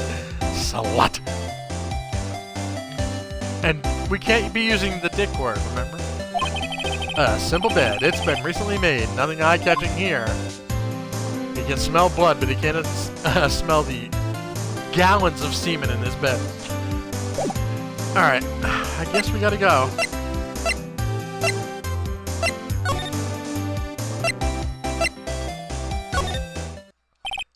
I just want to see if this asshole showed up. Seems like Grossberg is out. Maybe I should just wait here for him to come back. Ahem. That wasn't the most over-the-top clearing of the throat I've ever heard. Aha! So, you're the one they say have been looking for me. Yeah, that's me. He even looks grander than I imagined. But badge on your collar. Ah, so you're a lawyer, are you now? Yeah, well, yeah. And what do you want? I'm not particularly busy these days. Please proceed. Not busy? Then how come no one can get in touch with you? Something the matter? You came to see the one and only Marvin Grossberg, did you not? Well, here I am, boy. What do you want? Out with it. Well, sir, actually, it's about Maya Fey. Yes, Maya Fey. Go on. What strange reaction? Cha-cha-cha. I'm really quite busy here, son. Didn't you just say you weren't? I can't go taking cases on a day's notice. No, it's quite impossible. Well, wait a second. How did you know the trial was tomorrow? Anyway, I'm afraid it's entirely impossible for me to represent her. Sorry, end of discussion. What's going on? He refused me before I even got a chance to ask him. What do I tell Maya? Yeah, I'm trying a little Kermie. Let's see. We will talk to this asshole. How can you just refuse like that? Please, tell me why you won't take the case. Well, you see, it's just I'm busy, you see. But the client is Mia Faye's sister. Oh, but the coin is... Mia trusted you. She knew her sister would be in good hands. Yes, of course I know that. However, I'm sorry, but I must refuse. Sorry, goodbye. Rape. Fine, asshole. I don't have time to argue with you anyway. I'll go look elsewhere. Grumble, think not. Huh? Did you say something, asshole? I think not, I said. What do you mean? I'm terribly, terribly sorry, but I'm afraid no lawyer worth their salt will take on this particular case. I'm gonna need a drink again soon. Terribly sorry, my boy. Why? I can't say. I beg your pardon, but could you leave now? I have nothing more to discuss with you. What the hell is going on here? Yeah, fuck you. I'm not done with you. How did you know Mia Faye? She worked here a long time ago. I totally never felt her up or got hit with a harassment suit, okay? Quite the apprentice, that one. Learned my techniques in the blink of an eye. She left one day quite suddenly. She had a mission, you see, to not get groped by me. Mission? You could see it in her eyes. She followed it with a burning passion. Never looked back, that one. That's quite a painting. Aha! You noticed! My pride and joy. Impressive, isn't it? Well, isn't it? The color of the sky, the hue of the sea, the weave of the straw hat. It's worth at least $3 million. I have no intention of parting with it, of course. No, I won't sell it, not even to you. I wasn't interested. It's not for sale. I'm not buying. Jesus. Alright, we're out of here.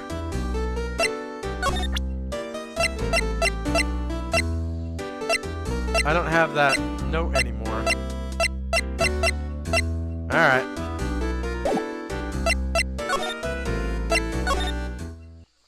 Back to the detention center, my boy. September 6th, 3:42 p.m. Detention center. Visitor's room. Hiya, Maya. Oh, you're back. Did you find the lawyer? Yeah, about that. Well, see, I really don't think you should use that guy. He didn't seem healthy. He looked like his heart was going to explode, like, by tomorrow. He was all skin and bones. My sister told me he was a fat fuck. What really happened? You don't mean he refused to help?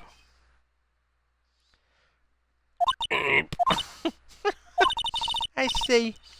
I've been abandoned then.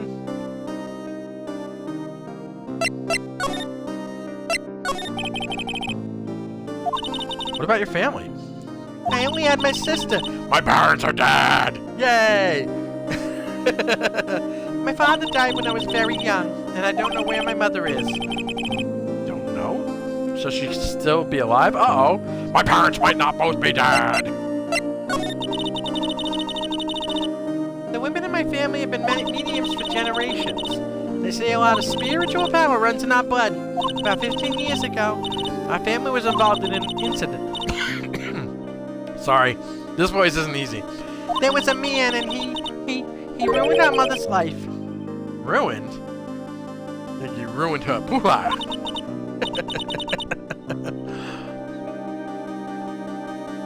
For a cow? Jesus.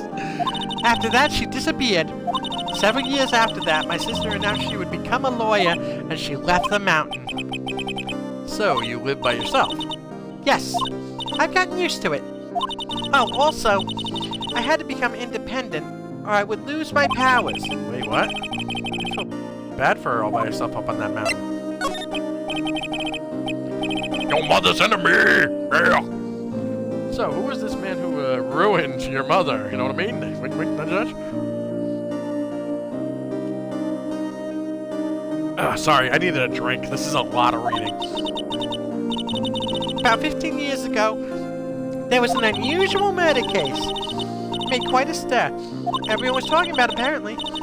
The police were running out of leads, and they were getting desperate. Wait, they didn't use a spirit medium, did they?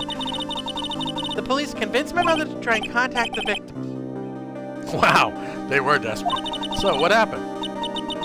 The case was solved, we thought.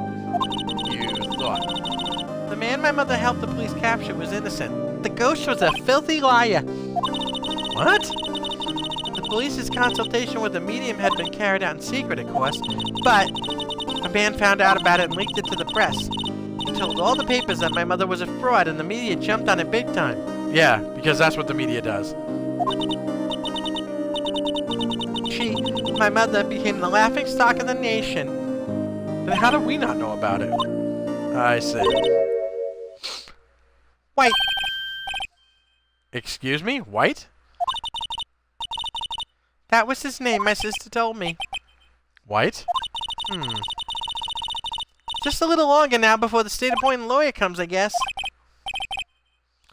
4 p.m. Time's up. What should I do? Do I just leave her and go home?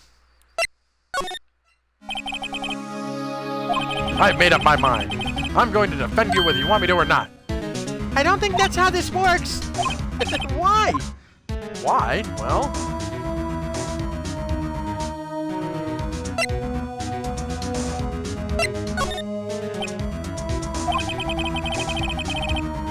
No one is as sad as a person without any friends. I know, I've been there a long time ago. Yesterday. Oh! What was that? Why did I become a lawyer in the first place? Because someone has to look out for people who have no one on their side. Some My Hero Academia shit just went on. Maya, I won't abandon you. You can count on me. That's so kind of you.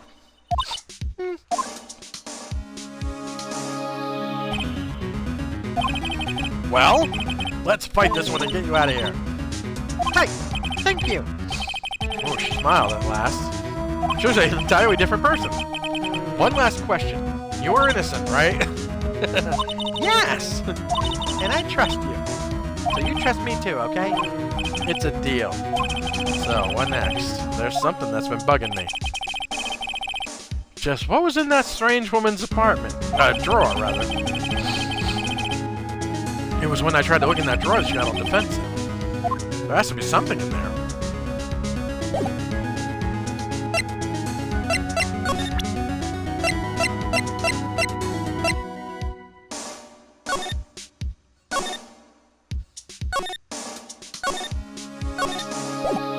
Alright.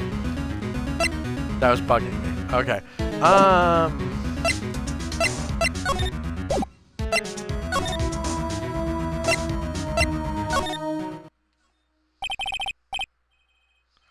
Good afternoon, sir. Excuse me, you are?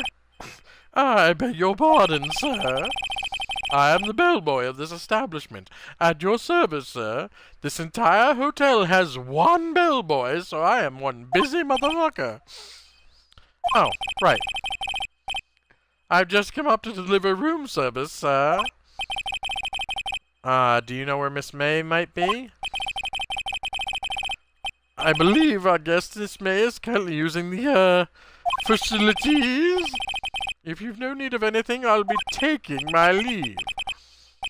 Please, stay as long as you like. Enjoy. Yeah. Wait, no, hey! Why does it seem like every time I come here, I end up embarrassing myself? Wait, now's my chance to slip around a bit. Ah, I almost forgot. God, you came back quick. Might I ask you to inform Miss May that there is a message for her? Please tell her that Mr. White of Blue Corp phoned. Oh, right, sure, whatever. Mr. White of Blue Corp? Where've I heard that name? Okay.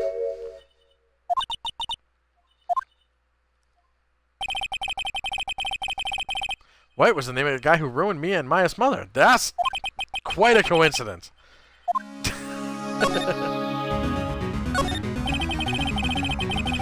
There's a screwdriver sticking out of the half-open drawer. She is on the shredder, you were right. Now's my chance to see what's inside. What do we have here? A wiretap?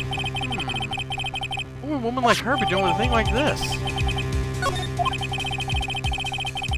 There's definitely something suspicious about this Miss May. Why would she have something like this in her hotel room?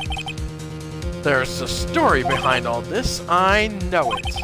Alright. I'll be using this bit of evidence in tomorrow's trial, that's for sure.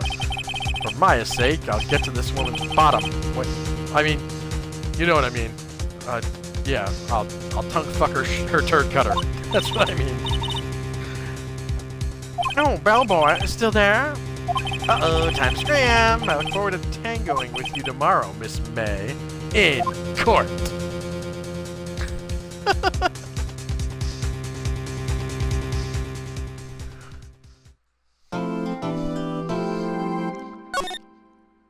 Now see, it auto-saves and then it asks me if I want to save. It's really weird.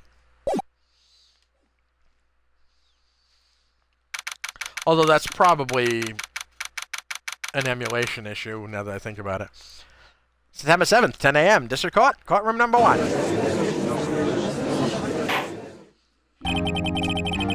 Shut the fuck up! Court is now in session for the trial of Miss Maya Fay.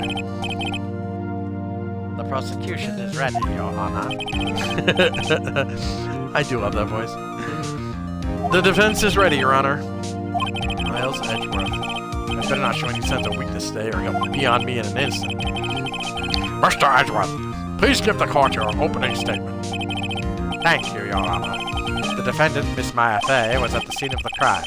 The prosecution has evidence she committed this murder, and we have a witness who saw her do it. The prosecution sees no reason to doubt the facts of this case, Your Honor. I see. Thank you, Mr. Edgeworth. Let's begin then. If we may call our first witness, Your Honor. The prosecution calls the chief officer at the scene, Detective Gumshoe. Hey, can somebody get this fucking pencil out of my head? It's been in there for 18 years. Witness, please state your name and profession to the court. Sir. My name's Dick Gumshoe, sir. I'm the detective in charge of homicides down the precinct, sir. Detective Gumshoe, please describe for us the details of the murder. Very well, sir. Let me use this format of the office to explain.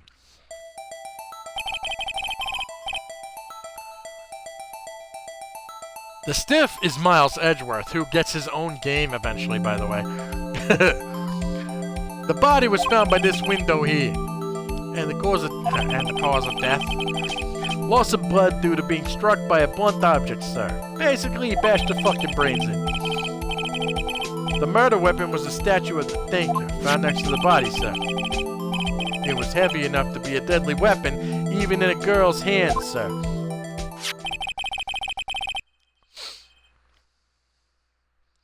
The court accepts the statue as evidence. They're still calling it a statue. 4 fans added to the court record. Now, detective. Yes, sir. You immediately arrested Miss Maya Fay, who was found at the scene, correct? Can you tell me why? Yes, sir. I had hard evidence she did it, sir. Detective Gumshoe, please testify to the court about this hard evidence, and keep your hands out of your pants.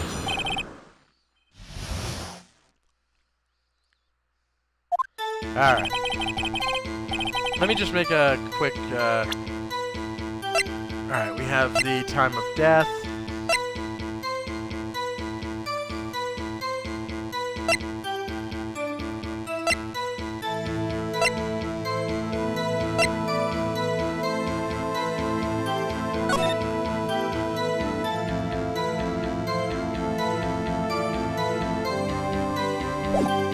Okay. As soon as the phone call came in, I rushed to the scene. There were 2 people there already. The defendant, Miss Maya Fay, and the lawyer, Mr. Phoenix Wright. I immediately arrested Miss Maya Fay, being abroad. You can't trust no skirts. It obviously wasn't the guy. Oh, why? We had a witness account describing her. The witness saw Miss Maya Fay at the very moment of the murder. The very moment, you say? Very well, Mr. Wright, you may begin your cross-examination. Yes, Your Honor. Cross-examine what? I couldn't see a single contradiction in that testimony. Smack! Hey, Maya just threw something at me. What's this? When my sister couldn't find any contradiction in the witness's testimony, she would bluff it and press the witness on every detail. The witness always slips up and says something wrong. It worked lots of times. I should have expected Maya would know some of her sister's tricks. Alright, let's give this a try. Something the matter? No, Your Honor, I just got hit in the face by a piece of paper. I thought you wouldn't notice that. I'd like to begin my cross-examination.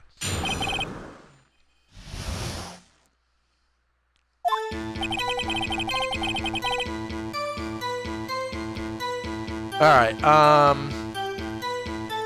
what? I can't see that because of the... Oh, LB is press. Okay. The thing is in the way. Hold it! What did you say you got a call from? Hey, pal, don't play dumb. You know who. Call was from a customer at the Gatewater Hotel, right across from the crime scene. Okay, I pressed. Not sure it did much, though. Right, please continue. There were 2 people there already. You know what? Let's fuck it. Let's go for it all. Detective Gumshoe, how long would you say it took between you receiving the call and your arrival at the scene of the crime? Right. I'd say it was about 3 minutes. That's pretty fast.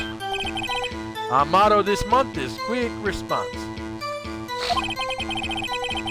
That's how I got there before the killer got away. Indeed. So tell us, who are the 2 people you found on the scene where? Yes, sir. The defendant, Miss Maya Fay, the lawyer, Mr. Phoenix Wright. Are you absolutely sure it was us? Listen, pal, your dumb act will only get you so far. With the funky hippie clothes and your spiky hair, you 2 stand out like suspicious people at a crime scene or something. And he does have a point about her. She is pretty unmistakable. I should pick my points to press with a little more care. I immediately arrested Miss Maya Fay. I'm only doing it because they told me to. Why's that? What's your reason? Why? We had a witness account describing her. The witness saw Miss Maya Fay at the very moment of the murder. Can't see a contradiction there. I'll just have to take Maya's advice and press him on anything suspicious. I rushed to the scene.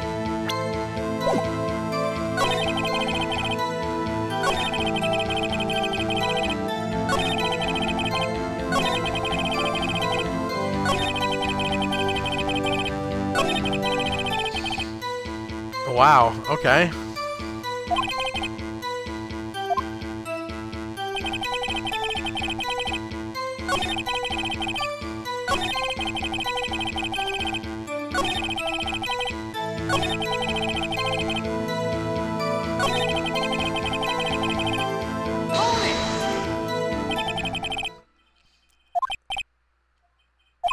Yeah?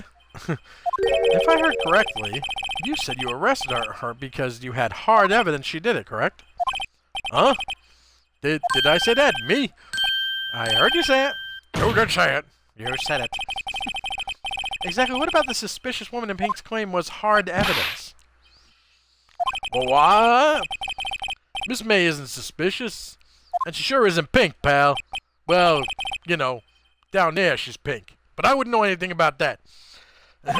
Well, I guess she is pink. That's enough, Detective Gumshoe. Do you have any more solid proof other than her claims, Detective? I guess Preston can have an advantage. Yes. Ah! Sorry, I got the order of things mixed up in my testimony, Your Honor, sir. There was something I should have told you first. Very well, Detective. Let's hear your testimony again.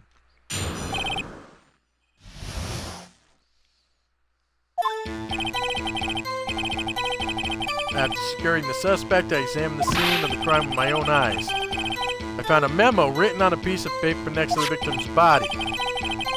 On it, the word Maya was written clearly in blood. Lab test results showed the blood was the victim's. Also, there was blood found on the victim's finger. Before she died, the victim wrote the killer's name.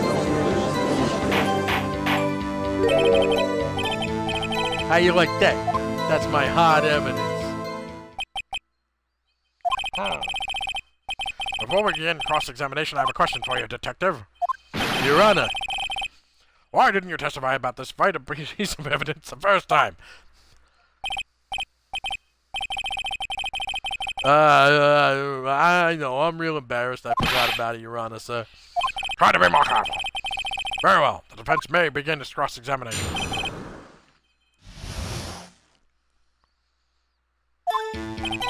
Alright.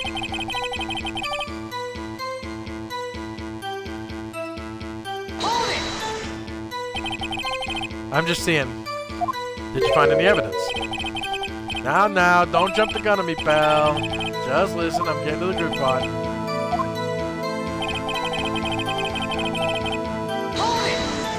Actually, I found that power. Yeah, but her bloody finger probably says that. Just because you found an extra body doesn't mean the victim wrote it. Oh, then who did write it, Mrs. Smarty Pants? Who,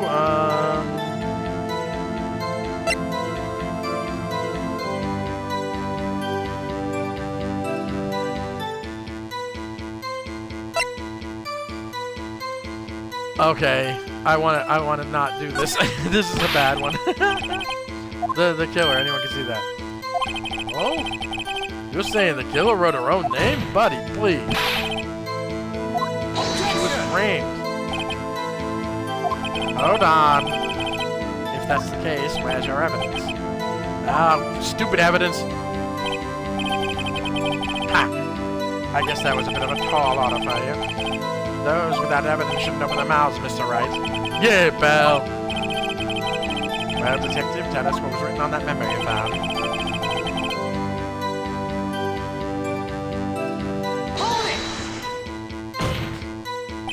I'm just fucking around right now. You have proof it was Mai who wrote that. Of course I do, pal. Uh-oh, he sounded pretty confident. Okay, I'm not even gonna fuck with this one.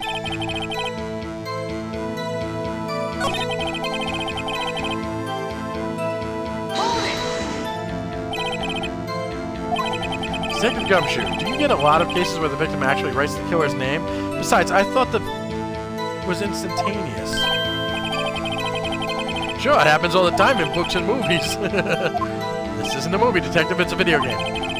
Ooh, let's talk about reality, shall we? I guess I haven't heard of many cases, no. Don't you find it a little odd that the victim would write down a name? Especially the name of her own sister? Yeah, actually, you got a point there, pal. Stop right there. The witness's opinion on the matter is irrelevant. The facts are clear. The victim wrote down the name of the accused. The victim told us the name of her killer. Order! That didn't go so well. That's right. What he said. That's his whole testimony. Okay, there has to be a contradiction there somewhere. Let's find it. I think I do know what it is. Let's...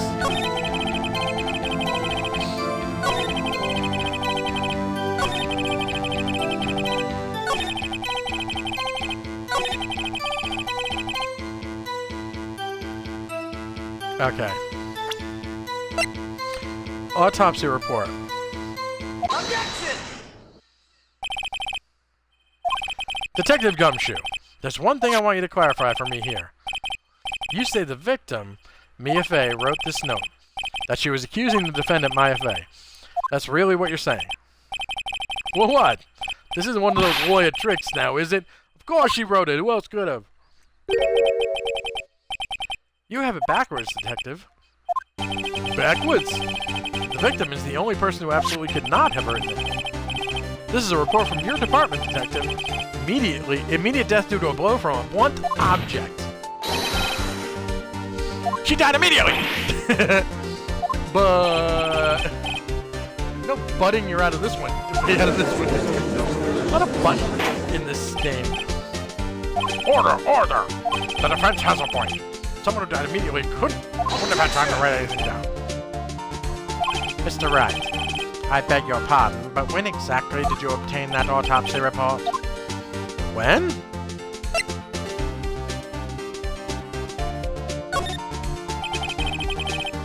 It was the day after the murder. The prosecution's point being? Oh, ho, ho.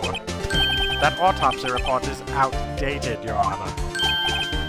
What? A second autopsy was performed yesterday at my request. Death was almost immediate due to a blow from a blunt object. But there is a possibility the victim lived for several minutes after the blow. I received these results this morning. What? Yeah, no way. I call bullshit. Your Honor, it's quite easy to imagine that the victim did have time to write Maya. That is all. I see. It's complete bullshit, but I see. Damn you, Edgeworth. Should have known you'd have something up your sleeve. Why, Mr. Wright, you look shocked. Something you want to say?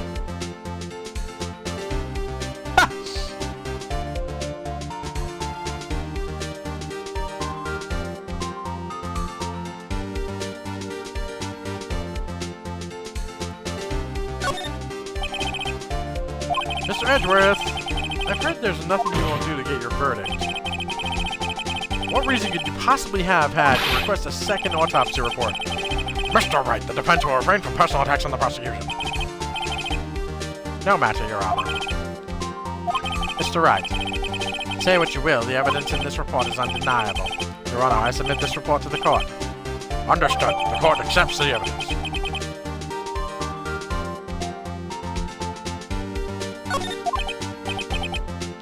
Well, Your Honor, the evidence strongly suggests the victim was identifying the killer.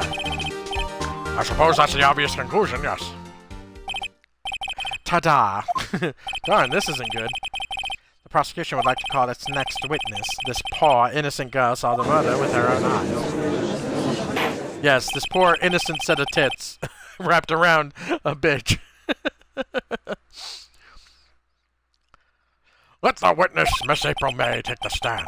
Exactly what part of her is innocent. Oh. Witness, your name, please? April May, at your service. Oh, nice fucking picture. Order! An introduction should not require any rejection from the crowd. This witness will refrain from wanton winking. Aw, yes, Your Honor. This is so not good. She's already captured the heart of every man in this courtroom. Tell us, where were you on the night of September 5th when the murder occurred? Gee, I was like, in my hotel room, tee-hee. I checked in right after lunch. And this hotel is directly across from Fay and Company law offices? That's right, big boy. Please testify to the court about what you saw.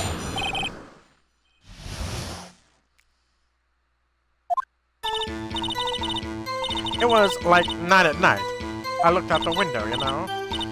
And then, oh, I saw a woman with long hair being attacked. The one attacking her was the mousy girl sitting in the defendant's chair. Then the woman, like, dodged to one side and ran away. What? But that girl, she caught up to her and she hit her. Then the woman with the long hair, she kind of slumped. The end. That's all I saw. Every little itsy bitsy witsy wink.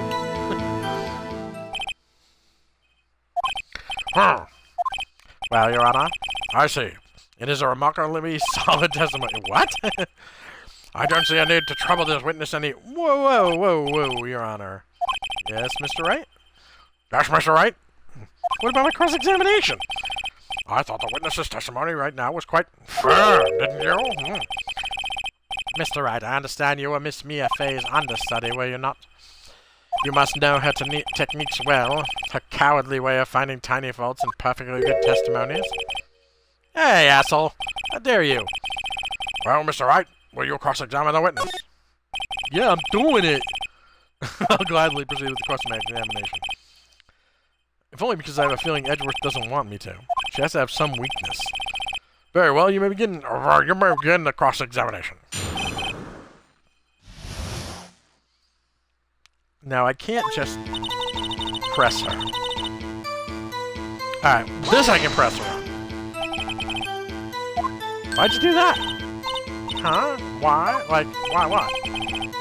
Why did you look out the window? Were you expecting to see something? Oh, well, gee. What? That's it? She can't get out of the question easily. I sort of, you know, boingy boingy, had a feeling. Well, I have a feeling she's trying to avoid the question. Maybe I should press a little harder on this one. Surely you must have had a reason to look out your window at that time of night. Oh. Mr. Wright, I will not have you badgering my witness. Badgering? You insist on needling her with these trivial questions. I really don't think it should be allowed. Yeah, stop her! She's hot! Poor girl! Order! Mr. Wright, you have been warned. Poor girl? What about poor me? You looked out the window, what did you see next?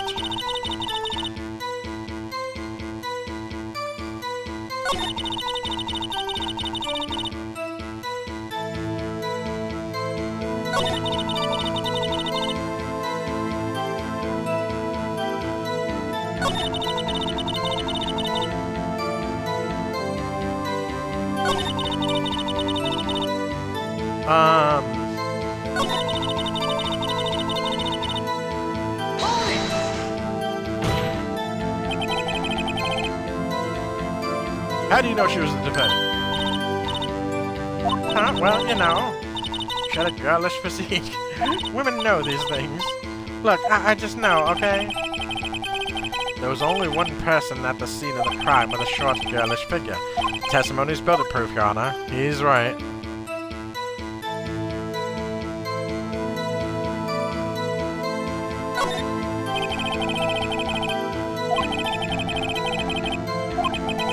That's for sure.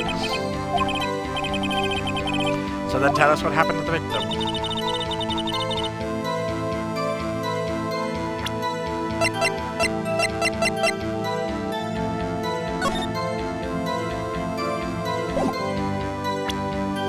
Objection! Uh-oh. I might be in trouble on this one. Your Honor, that statement contradicts the evidence. It does? I don't see anything contradictory. Really? Objection overruled. Try to think before you make accusations, Mr. Wright. Alright. I fucked up.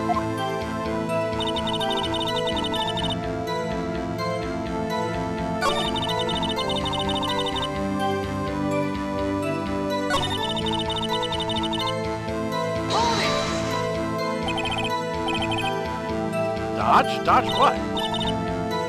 Well, the attack. Please continue your testimony.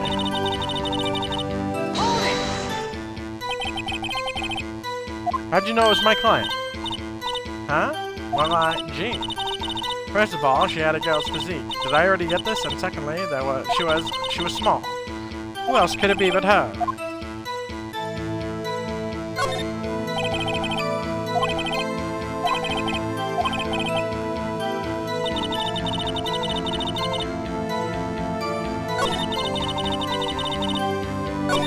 I want to hit her with the damn...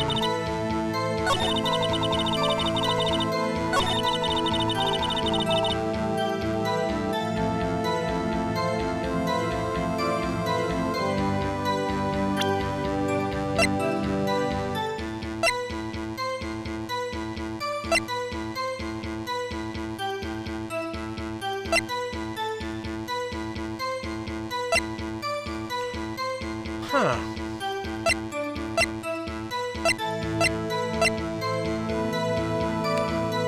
I'm a little stuck.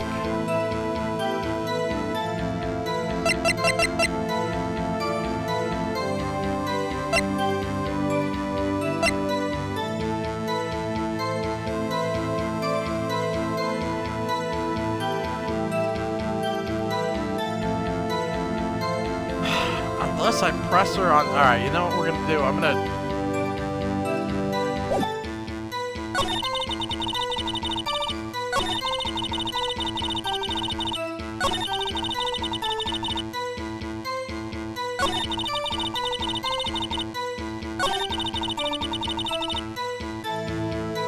Alright, we're gonna try. Objection! Oh, I fucked up again. Well, she didn't mention the stupid... Alright, we're in trouble.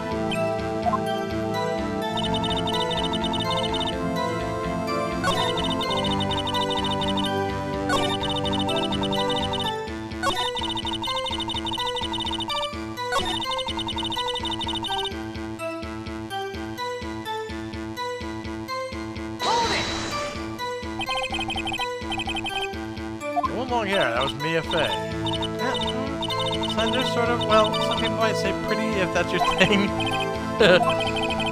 Your thing. And the best thing attacking her?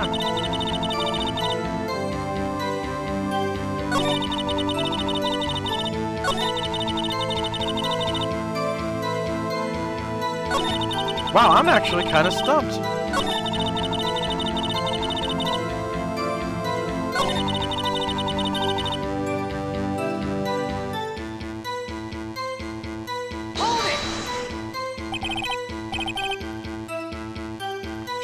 Dodge, what? The attack, right? I saw this.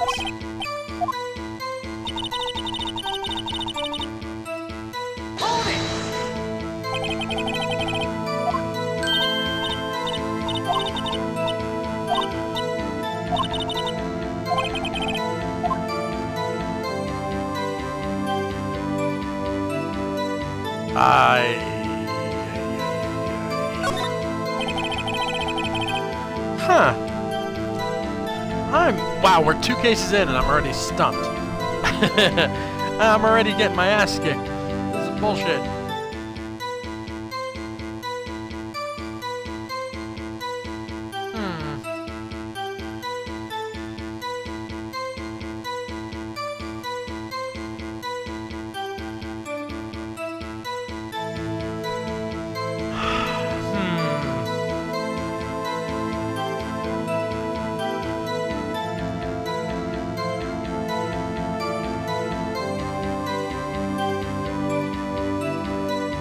Alright, I did that.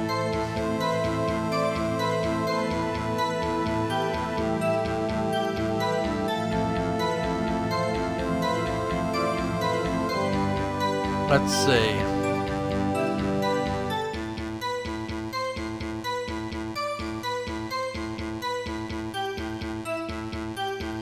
Oh, I am on the right course, I think. I should have...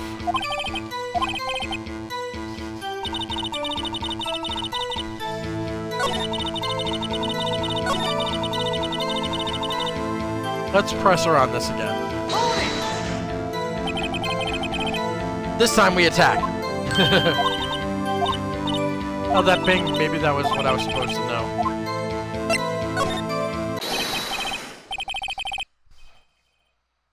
Toast emoji stinks. What? Miss May, I'm willing to bet that.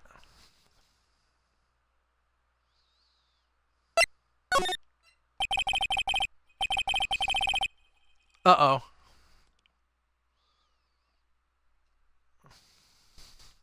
Are you telling the truth? Did you really see the defendant?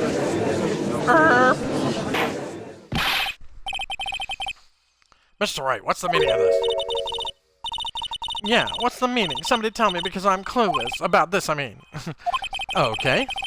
If you had really witnessed my client, Maya Fey, you would have noticed her clothes before noticing her physique. Alright, that's a little obscure. Jesus. No one wears clothes like this on a daily basis except her. And I'm no expert on fashion, but her hairdo looks far from normal to me. However, the witness's testimony mentions neither of these things. Testimony is bogus! But... Still, we don't know if she was dressed that way on the night of the murder. Yeah, we do. She was, Your Honor. I saw her. And so did Detective Gumshoe. What do you say to that? Miss May? Wow. What are you trying to say, you mean lawyer? I saw what I saw. I just didn't think all the trifling details were necessary, darling. Miss May, the court would like to remind you to please not omit anything in your testimony. Sorry, Your Honor. Bongy bongy. I'll be a good girl, I promise. Wait. You're testing me again, if you would. Damn, I almost had her.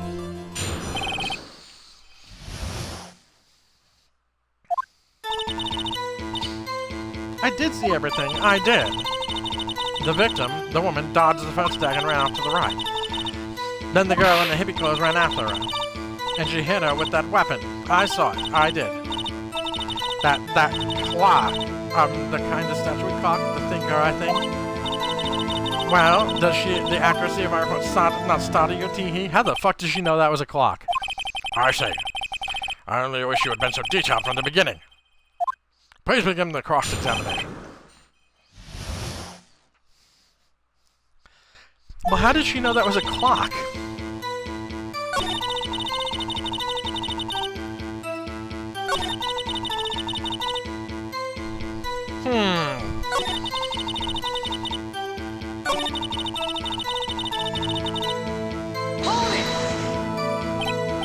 I want to see, clock?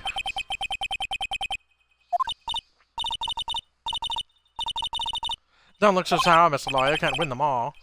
No, but I have a feeling I'm onto something now.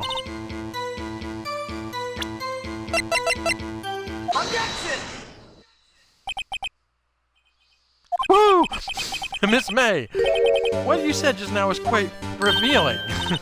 I know all about revealing. Oh, you'd like that, wouldn't you? Naughty Mr. Lawyer. You just said the statue of the thinker was a clock. But there's no way of knowing that just by looking at it. Oh! Another person in much the same position as you recently called this a clock, too. And he was found guilty of murder!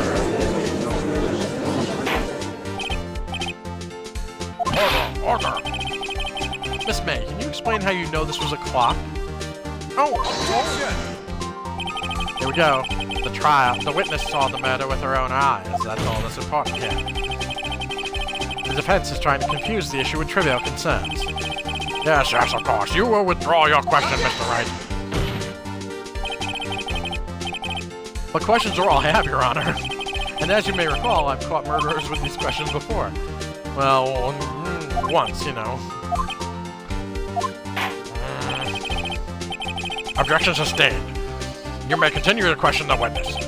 Whew, that was close. If you stopped me there, the trial would be over. Huh? What? So, what happens now? What happens now is you answer my question. How did you know it was a clock?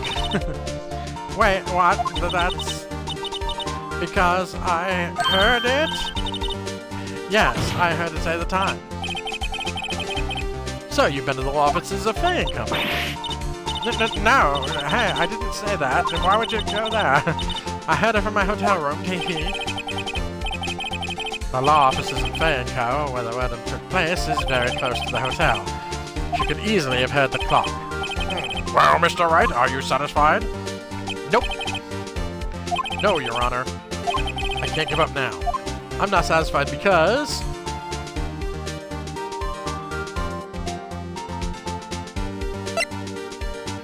it couldn't have rung. Your Honor, members of the court.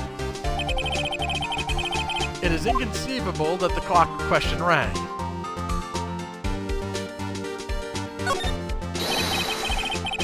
That clock is missing its clockwork.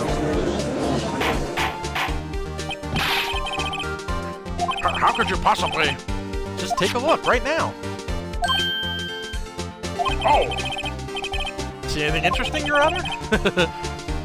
It is as the defense says. This clock is missing its clockwork. It's quite empty. Mr. Wright, would you care to explain to the court the meaning of this? It is as you can see. The clock was empty. It couldn't have rung. Therefore, this witness is full of shit! Is a big, fat liar. Did you just call me fat? God damn it. Well, Miss May? Tisk tisk. Naughty. Quite a show you put on for us, Mr. Wright. He knew the clock was empty. Somehow he knew. I'm afraid you've forgotten one thing, however. Indeed, the clock is empty, as you say. It can't ring. However, we must ask, when was the clockwork removed? If it was after the witness had the clock, then there is no contradiction. That's true. That is a possibility. The clock might have been emptied after she heard it. That is exactly what happened, Your Honor. Well, Mr. Wright, can you prove when the clockwork was removed? Yes, I can, with the cell phone. Ho, impossible, of course. I have proof. What? Wasn't it you who told me proof is everything? Well, I was listening. And now I'll show you the proof you like so much. The evidence that proves when the clockwork was removed is... Oh, that was me. Take that! Take that! Take a look at this! That's a very cute cell phone. Oh, ho, ho, you have a girly phone. Wait. This isn't my phone. Listen. This is the defendant's cell phone, and it contains a recording. A recording of a conversation she had with the victim on the day of the murder, which Mr. Edgeworth couldn't know about. Order! The defendant's cell phone? This wasn't brought to my attention. Perhaps Detective Gumshoe overlooked it. The good detective better remember he's up for evaluation soon. I gotta say, I'm starting to feel bad for the big fella. Let's hear the conversation. Beep. Okay, we've done this. So you just want me to hold on to the thinker for you then, if you could.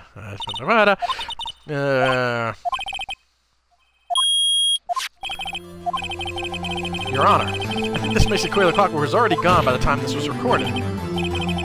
Which was well before the witness even arrived at the hotel. Well, Miss May, would you care to explain this to the court? Just how did you know that the weapon was a clock? Well, isn't it obvious? I saw that clock before. Oh, what store was that again? I go to so many. Oops, I forgot. Wink. So the witness has seen it before. That would make sense. It came from France. Does the defense have any exemption? Yes. Seen it before, but it was made by a butt. Let's see it. Please produce this evidence that will prove the witness has not seen the clock before. Take that! It's simple. This clock was never in any store ever. A friend of mine made that clock. Only two exist in the world, and the one that isn't here is in police custody. Impossible. Everything is sold in stores. Miss May, I think it's high time you went shopping for a better excuse. No. Oh, excuse not on sale today.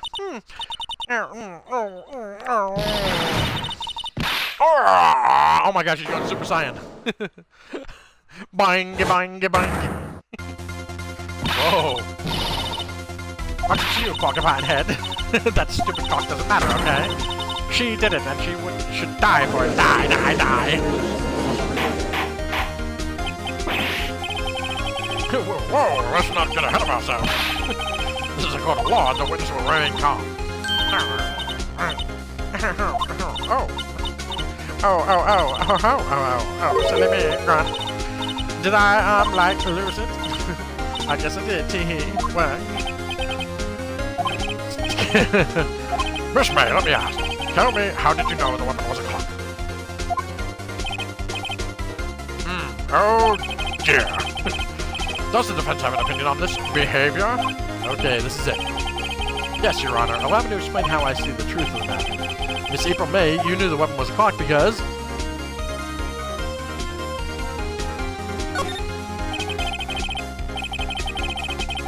I'll just use the same approach as with Larry. Her hands. Mr. Wright, when was this? When she uses to strike the victim. When else? No. That's not gonna work. Order. Mr. Wright, what is the meaning of this? April May, you killed Miss Mia Fey, I say, except we know she didn't. And when you struck the force of the impact... No! Objection! He just said the clockwork went... Oh, god damn it. Tisk, you idiot. You truly are working a lot, Mr. Phoenix Wright. What's that supposed to mean? It was you who proved that the thinker was empty. Oh, right. What's more, the witness has a rock-solid alibi, Miss May. Perhaps you could explain to the poor, misguided Mr. Wright that you were in the hotel at the time of the murder. She can't prove it. She did it. It would be my pleasure. No way! This way, Mr. Lawyer.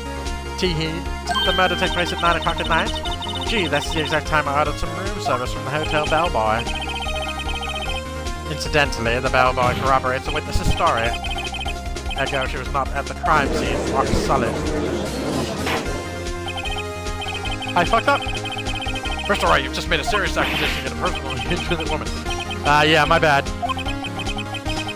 If that's the case, how did she know the thinker was a clock? Wait! Your Honor, I figured it out.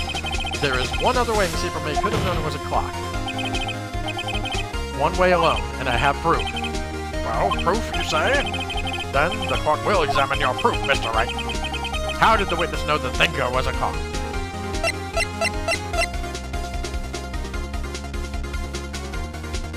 Let me just check. I don't have much to go on here.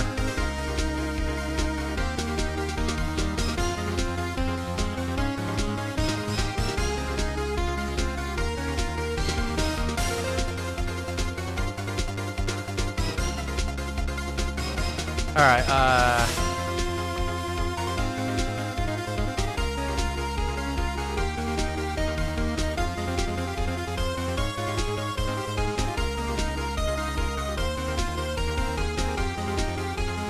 Alright, I guess I'll have to present the wiretap because I don't have much else to go on. Have a look at this. Oh! That! Oh. I found this in May's room. I don't have any proof that I found it in her room, though. Mr. Wright, please explain to the court what this is. Miss April May? You were tapping the victim, Miss May's phone, were you not? Whoa! Your Honor, this is irrelevant. I'm not entirely sure it is. Objection overruled. It troubles me that our witness was in possession of a wiretap. This is outrageous. Does the defense truly claim that the witness was tapping her phone? Absolutely.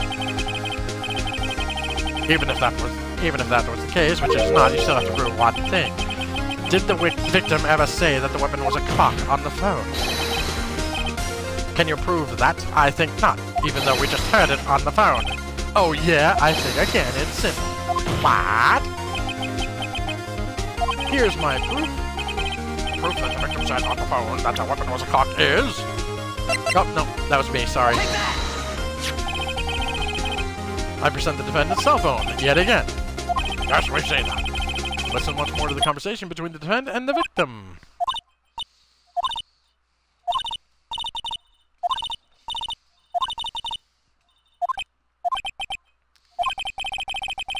Miss April May, you used a wiretap to listen to this conversation.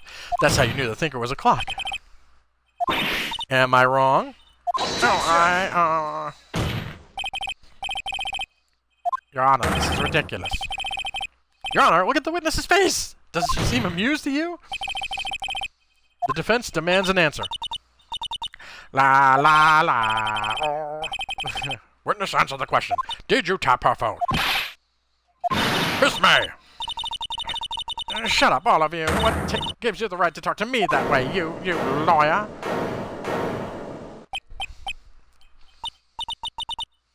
It's no fair. All of you ganging up on me like that. Oh, like you're not used to it. Oh, so I'm the bad girl. Is that it? Is that it? Wah. That did it. The court's seen the real Miss April May now. Now to deal the final blow. Why the wiretap? Miss May, why did you tap her phone? Answer the question. Do I have to? Isn't this a murder trial? Isn't tippity-tapping relevant? What was I to say? Miss May, you were tapping the victim's phone. I hardly call that irrelevant. While this court does not condone the defense's tone of voice, he has a point. Well, Miss May, do you have an explanation for the court? At the time of the murder, I was in my hotel room getting room service. How could I have killed her?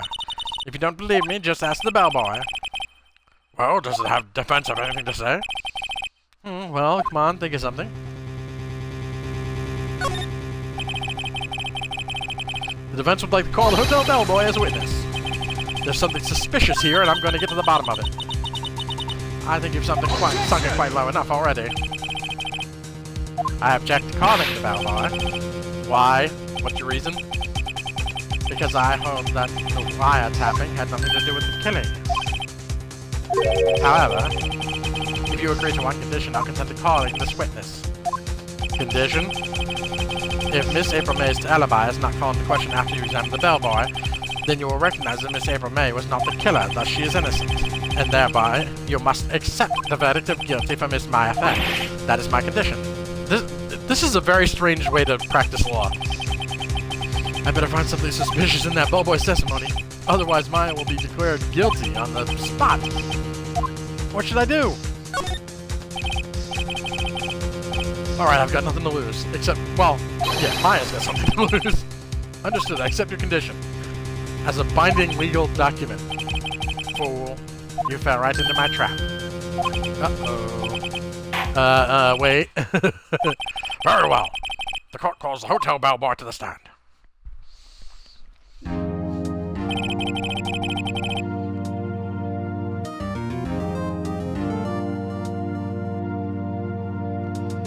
I believe we're ready for the witness to testify. He certainly does look like a bellboy. Yes, sir. I received your summons in the middle of work, sir. I'll be happy to be of service. The tea sounds rather heavy, so without further ado, the witness may begin his testimony. Very good, sir. The artist didn't feel like drawing me without the tea set.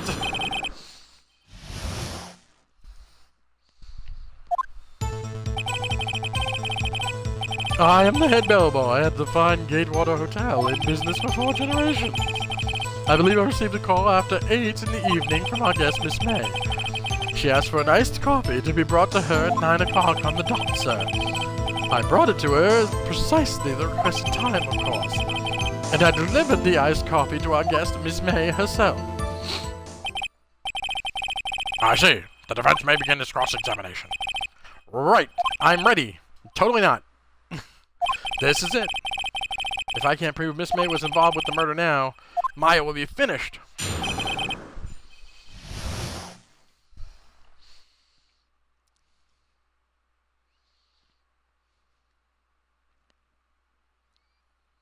Alright.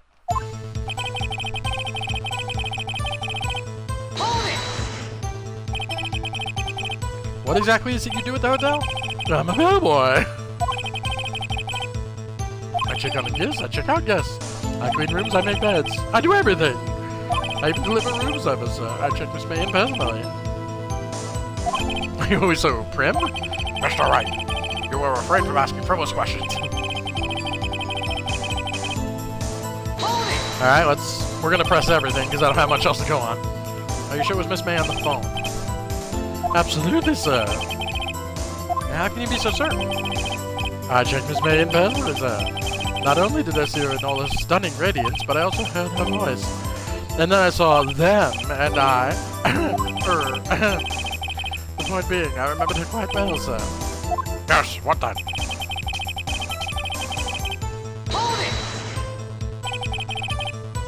9 o'clock on the dot, you say? Yes. I confirmed that detail several times. She was watching a program on the TV and wished to drink after she finished, sir. Time of the murder.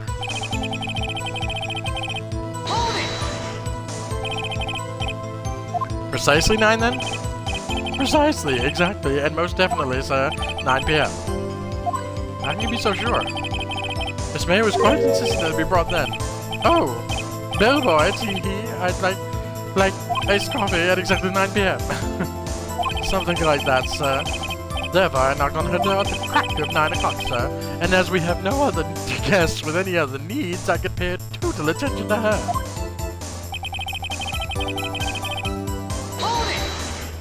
Hold it! You're sure it was Miss April May herself? Absolutely, sir. Absolutely. Yes, sir. As in, so very absolutely, sir. It's an endearing mannerism of mine. How come you're so very certain? Well, when I brought the room service, the guests favored me with an embracer, sir? Embracer? Is that French for embrace? It's French for kiss, sir, but not a French kiss, sir. More of a peck on the cheek. Why would she have done that, and why would it make you this, like... I believe perhaps she was momentarily swayed by prim demeanor, sir. It was a moment I shall never forget, sir. Yeah, it does sound fishy.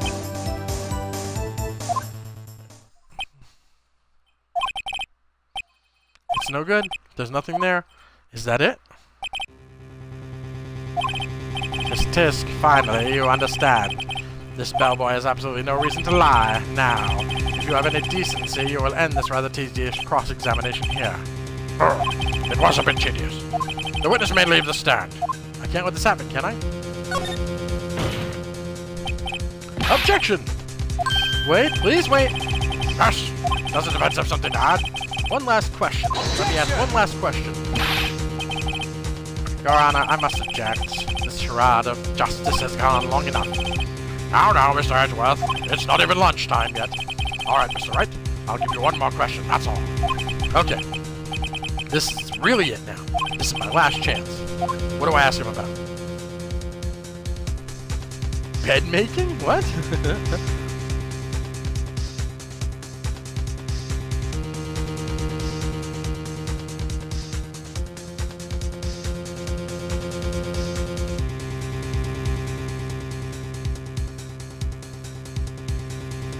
Okay.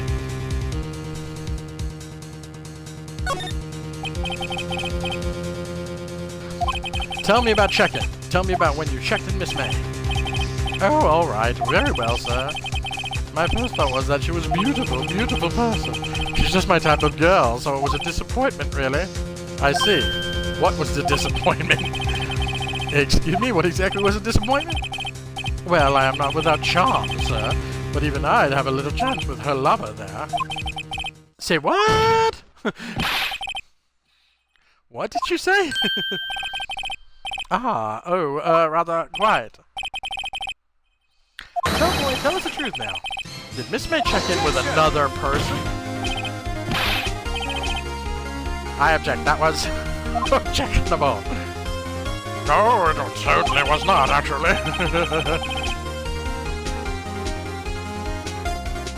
Answer the question. Yes, I see.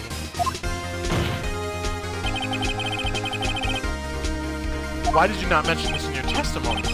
Well, sir, you didn't ask. Nice try, asshole. That's the sort of thing you're normally supposed to mention! Ah, yes, quite, indeed. It was the, good barrister there, Mr. Edgeworth, who... Said what? He asked me not to mention it if I wasn't specifically asked, sir. You idiot!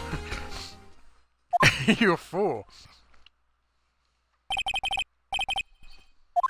I've done it. I've won. No, you haven't. Miss April May checked into a twin room with a man, correct? Yes, sir. Then, when you brought the room service, you didn't see that man in the room. That's right, sir. Oh. Your Honor, we have just learned of another person involved who may have been the murderer. In light of this new fact, I hold that it's impossible to judge a defendant. Wouldn't you agree, Mr. Edgeworth? And who, Mr. Wright, is this other person? Simple. It was... the man with this...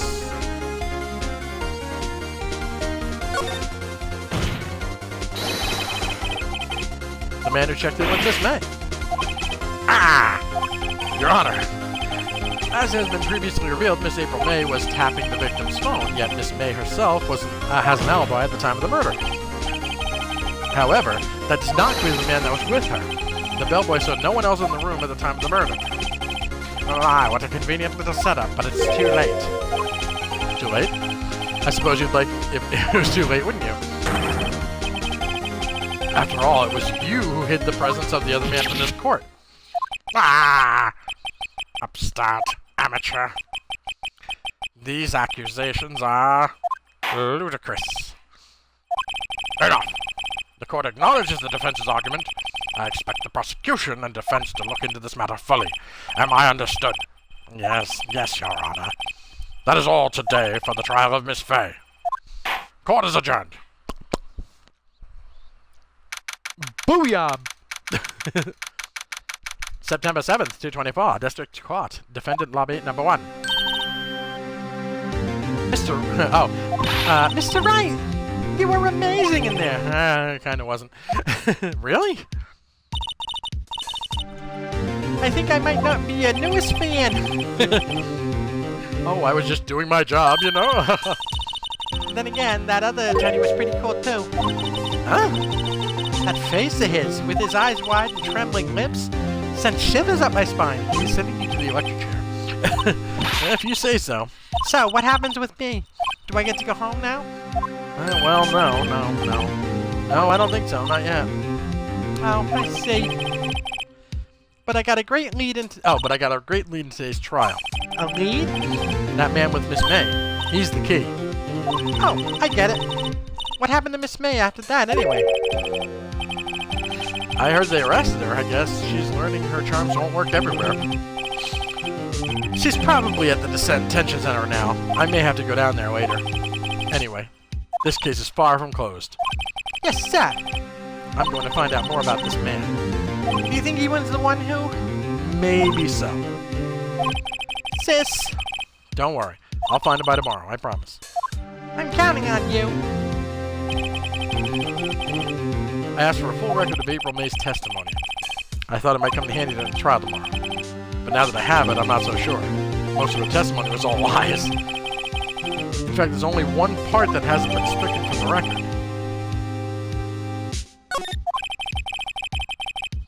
I don't know how much good this will do me at all.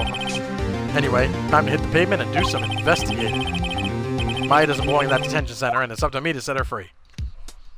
Da-na-na-na, to be continued.